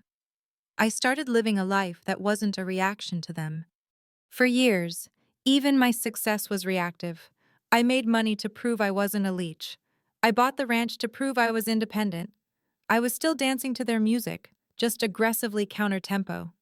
Now, I have found my own rhythm. I took up pottery. Not because it was productive, my bowls were lopsided and ugly, but because I liked the feel of the wet clay. I started reading fiction again, getting lost in stories that had nothing to do with trauma or emergency response. I sat on my porch for hours, doing absolutely nothing, no planning, no strategizing, just existing. One afternoon, I was in town at the feed store. I ran into an old friend from high school, someone I hadn't seen in 20 years. "Avery?" she asked, squinting at me. "Avery Collins." "Hi, Jess," I smiled. "Wow," she said. I heard, well, I heard things were rough. Your mom posted something about you being estranged and having some kind of breakdown." The old Avery would have flushed. She would have pulled out her phone to show photos of the ranch. she would have explained, "No, no, I'm successful. They're the crazy ones." The new Avery just laughed, a genuine, easy laugh. "You know how Mom is," I said lightly. "She loves a good story." "So, you're okay?" Jess asked, looking for the cracks. "I'm great, Jess," I said. "I really am. How are your kids?" I didn't correct the record. I didn't defend myself. I just pivoted, and in that moment, I saw the confusion in Jess's eyes. She expected a villain or a victim. She found a boring, happy woman buying 50 pounds of chicken scratch. The gossip died right there in the aisle, suffocated by my indifference. I drove home that day with the windows down, singing along to the radio. I had finally accepted the hardest truth of all. You can be the villain in someone else's story and still be the hero in your own. Let them tell their campfire tales about the cruel daughter. Let them bond over their shared rejection. It gave them comfort. It gave them a common enemy. In a way, it was my final gift to them. But I wasn't listening anymore. I was too busy writing the next chapter of a book they would never get to read. There are some doors you must close, not out of anger, but simply so you can finally hear your own voice in the silence. We are often taught that family is an unconditional obligation, but we forget that relationships, even those bound by blood, require mutual respect to survive. I learned that setting a boundary isn't an act of war. It is an act of self-preservation. You are not cruel for protecting your peace. You are not selfish for choosing distance over dysfunction. And most importantly, you are under no obligation to correct the story that others tell about you. If someone needs you to be the villain so they can sleep at night, let them. You cannot spend your life trying to edit their reality. The only thing you are responsible for is the life you build with your own two hands, the home you create, and the peace you cultivate within it. If this story resonated with you, if you found a piece of your own struggle in the silence of the ranch, hold on to it, share it, or leave a mark here to let others know that they are not walking this path alone. You are worthy of your own protection. The end.